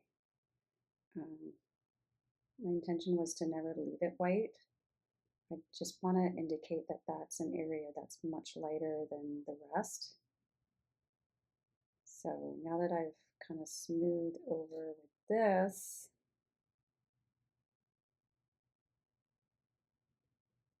I'm going to come now in with an even darker pencil, which is my sepia. And I'm going to come in now, try to define those wisps a bit by going towards, right? We're trying to, as if we're going underneath that white fur. And then we can come over the top again with our white pencil.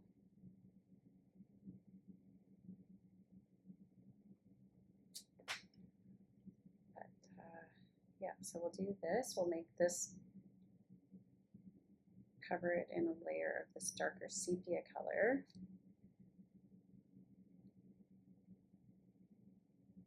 But you can see how all the under layers that we had put in before, it kind of creates that dimension, right? Like we've got all those different fur lines underneath that you wouldn't think would have an impact because it's all black fur, but really it does add to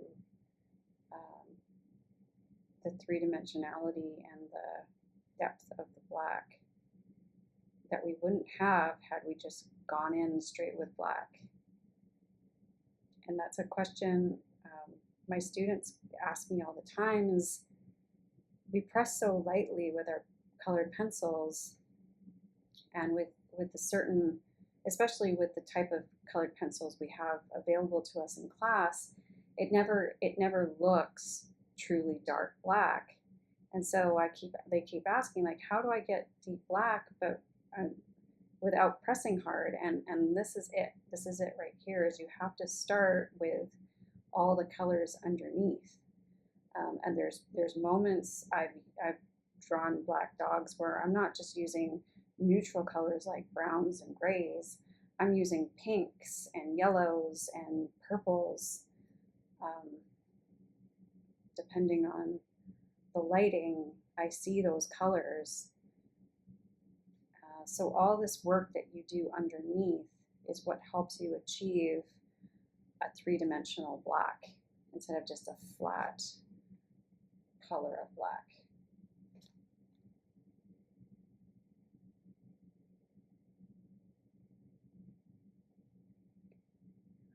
There's more white here. Yeah. Okay, that's fine. See, I'm rushing things and I'm not paying attention. This should be white here. So I will fix that. Don't panic.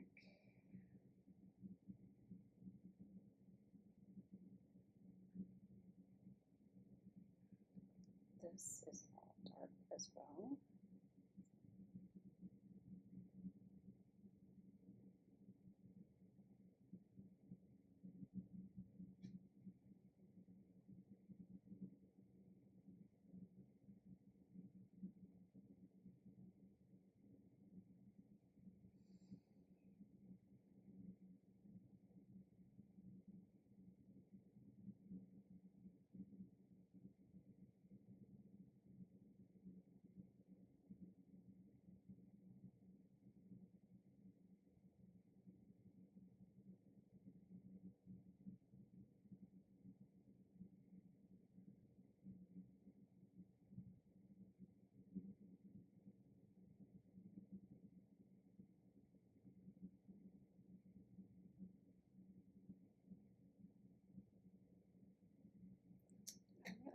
Try and lift.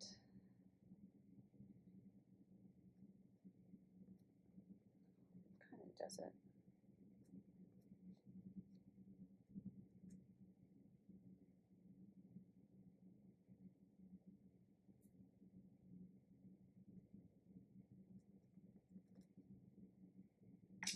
I'm going to try now and just lighten with my white. I'm not pressing hard. Please do not press hard if you've made the same mistake I did. And just lightly adding some of this white. And it's helping. I feel like that's good. That helps. Woo!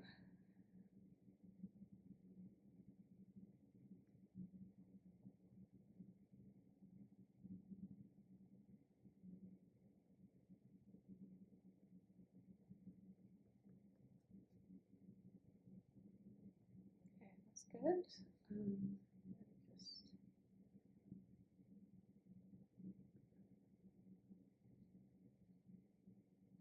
Okay. I just want to smooth over with a lighter color. So again, I'm going to come back in. I think actually I want to add a warm gray. So I'm going to come back in with my warm gray. Should I do 30%? I'll start with the 30%. So it's going to lighten this up a bit. But I think it adds sort of that, I don't want to say purpley hue, but I'm seeing a little bit of that too when I'm looking at the black. So I'm just going to smooth with this and just lightly running my pencil over and just pushing the pigment over the surface.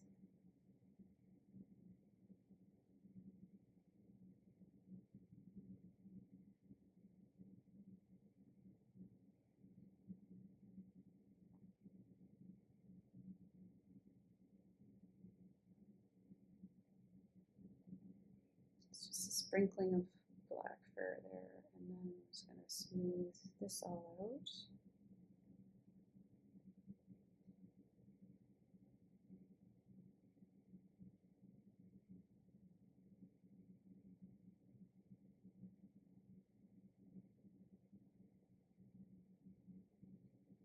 Okay. I think we're very close to adding some black now. I think I need one more darker color before I do that, and I think I'm going to use the warm gray 90%. It's blurry. It's quite dark, and again, I don't want to just come in straight with black. I want there to be those levels of dimension, so I'm going to, this isn't a very sharp pencil. I don't think it needs to be.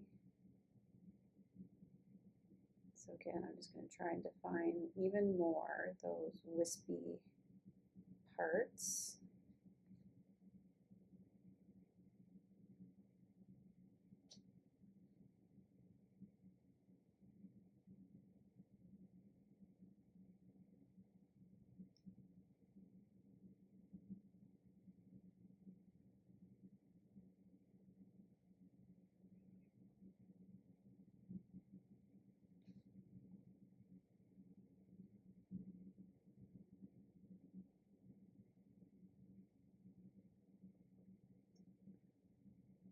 So you can see it's quite dark, and I've barely put any pressure down. So it's half the tools you use and half the technique and skill. So again, in my previous lesson or my previous classes, there were a lot of students who were reluctant to use the Premier set, and I think that hurt them when it came to their final projects and achieving realistic outcomes. If you're not willing to try the tools, it's you've got a ceiling with the Scholar pencils, and I know they're easier to acquire or access. It may require that you stay home or you stay at school a little bit longer, and I get schedules are insanely busy for kids these days. I understand, and you probably have classes that are far more important than realism with colored pencils. But all that to say is, if your goal is to achieve realistic outcomes, a lot of it has to do with the tools you're using, and it's just so much more difficult to use academic grade mediums. You have to think and account for so much more, and yeah, I can't stress enough how much easier life will be if you use these pencils. It will be a requirement. I think this will be part of your grade, is to use these. So do yourself a favor, make your life easier. Plan to stay after school a couple days to get this done, and you will be very, very pleased with the outcome of your piece, and just how much easier it is to use these pencils.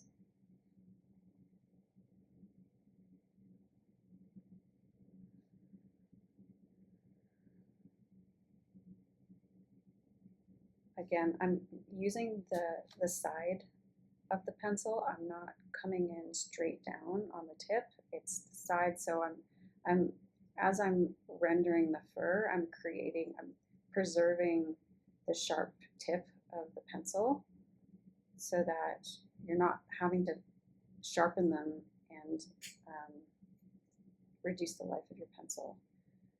And it's also, I'm holding at the bottom end, which automatically reduces the amount of pressure.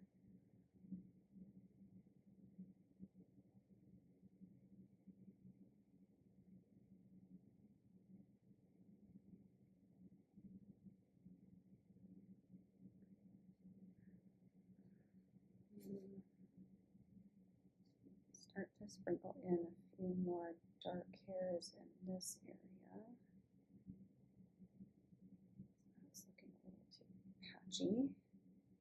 You really want to try to achieve a smooth transition from the black to the white fur.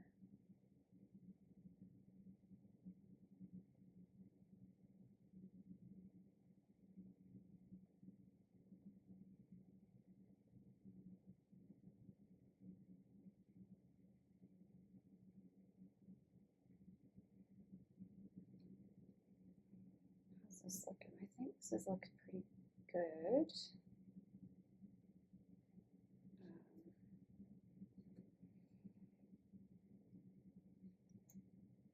Just trying to think, I might smooth over with the dark brown.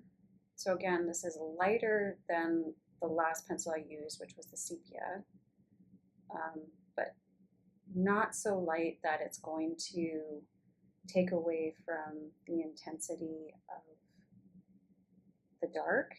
And it's also adding back that warmth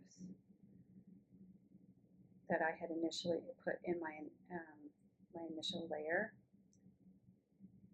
So again, just smoothing out very lightly.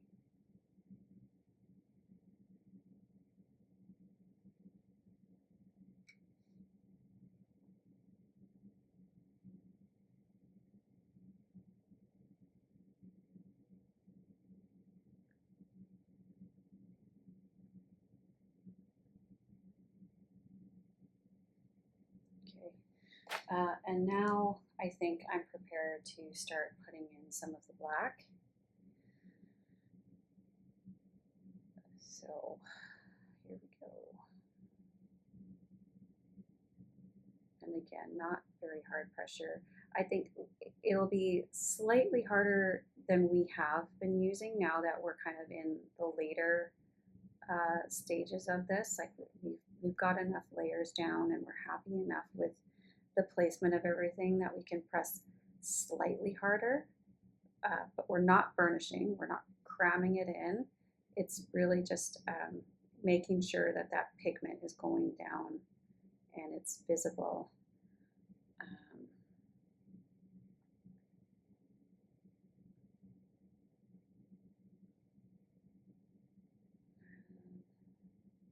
This is kind of, so the fur here too is shorter. So we want to make sure that that's also being translated. It's not just placement, but also length of fur, direction of fur. And I think too, we have to start adding a few more, that's too dark, but a few more darker, like we did here. This is looking a little bit too stark. So we want to drag our pencil lightly downwards and make this transition a little bit smoother.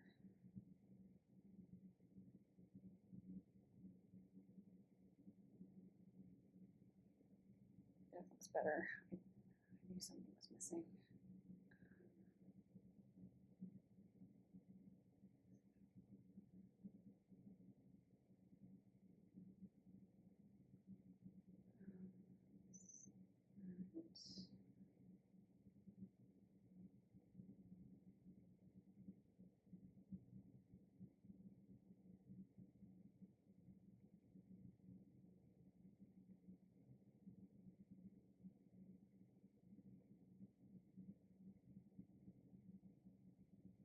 It's quite dark here with the black.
So here I'm just trying to pay attention to where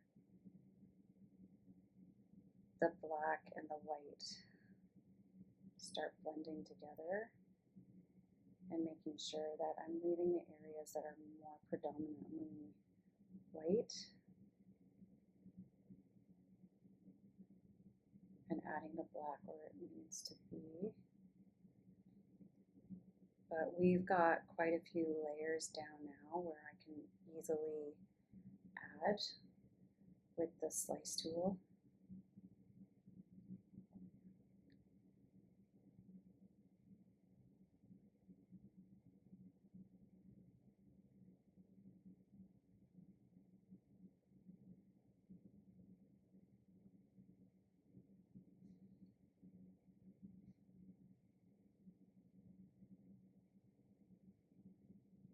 All these longer pieces of fur are all headed up towards the ear.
Okay, so now that we have the black down, I just want to take a moment to notice now how everything here looks like white fur. Whereas before, without that black, it looked quite dark and it looked just like gray fur. So context has a lot of influence on how we see things. And it's really helpful sometimes to step away from what we're doing to kind of be able to see that. Seeing that there's some areas where I could add a little bit more detail now.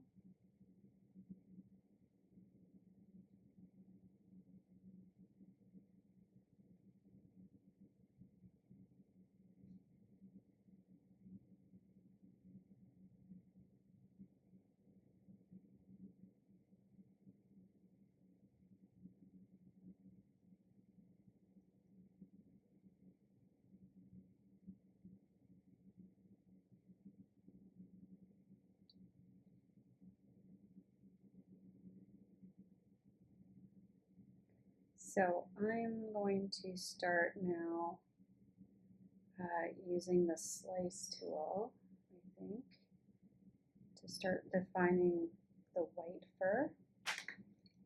We do have enough layers down where we can start to do this, so I'm going to just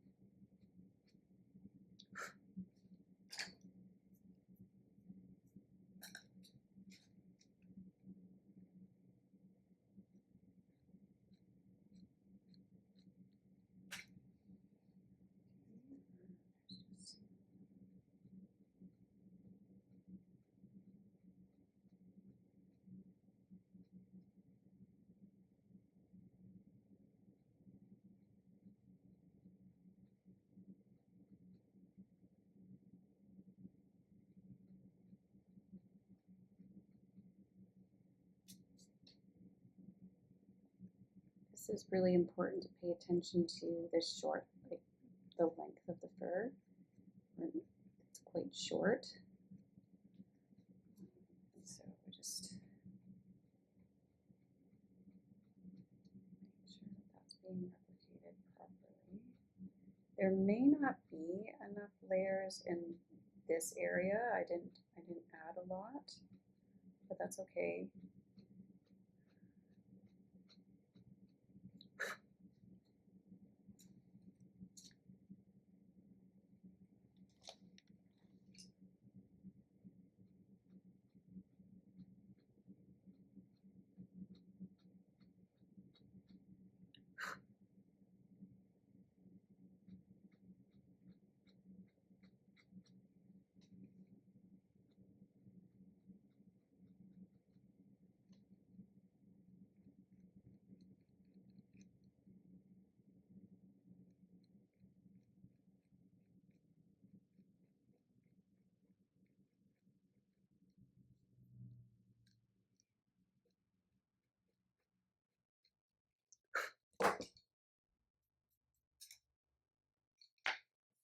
Okay, that's good. I'm gonna then come back. I'm going to use the white and reinforce those marks I made with the slice tool and smooth them over. They're quite stark and sharp.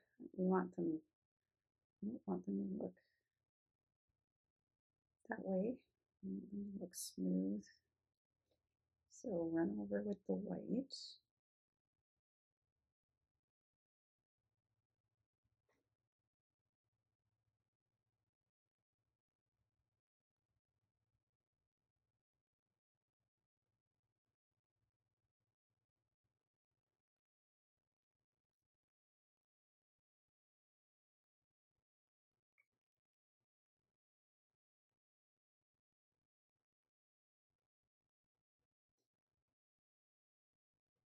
And then I'm going to now go in between with the black and define those white pieces even more.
It's all very dark black here.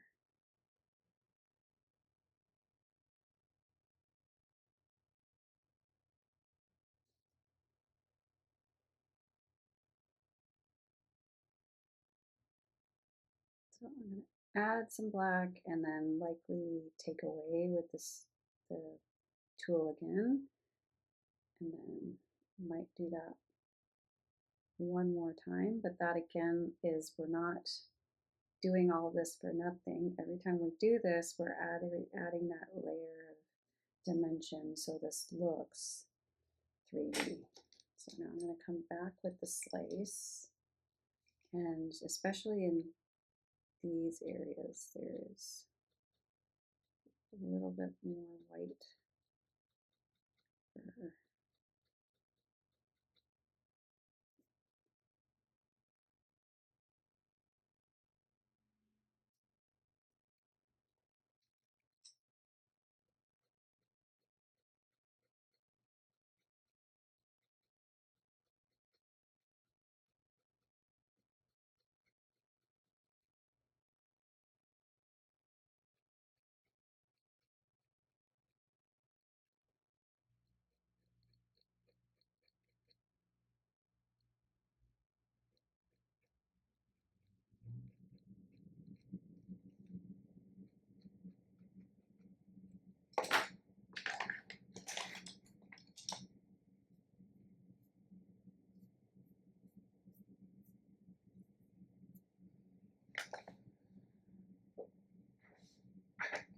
and then go back in.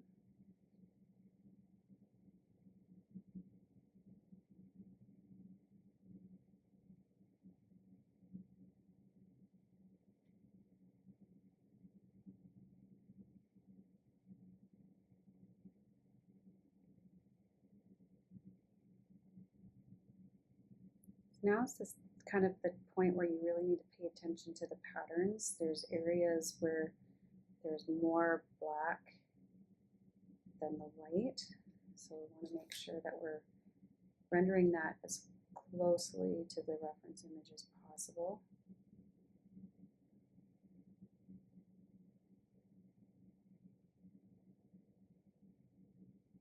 It's all these little subtleties that also play into the realism as well, noticing these finer details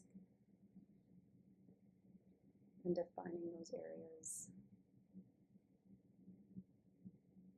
is really key.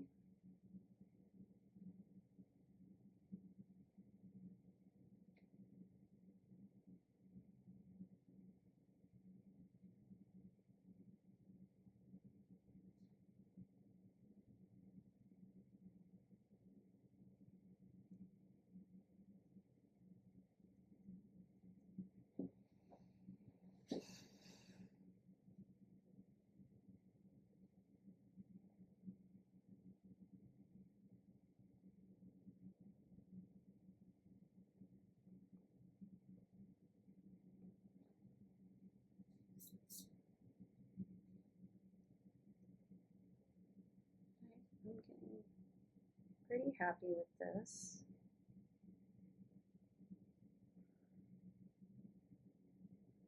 I think this is just a little bit more, sorry, the angle of this is awkward. Just a little bit more white and a little bit more of a line.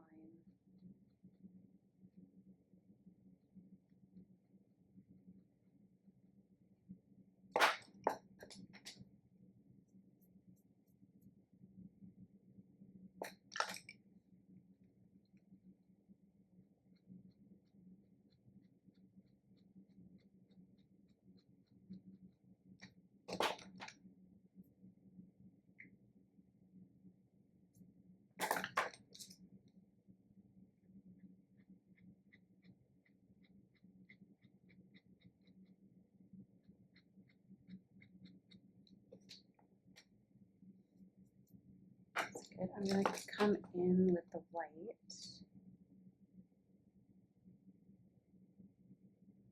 Smooth that out a bit.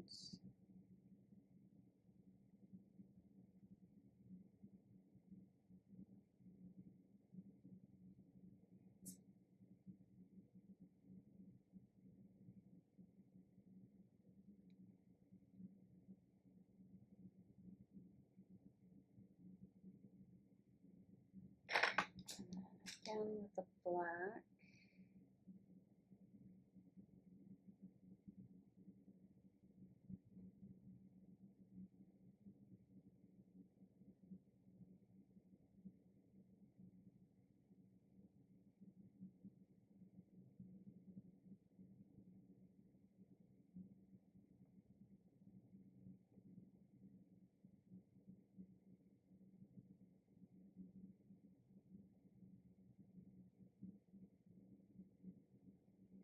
I want to make sure that this is really dark.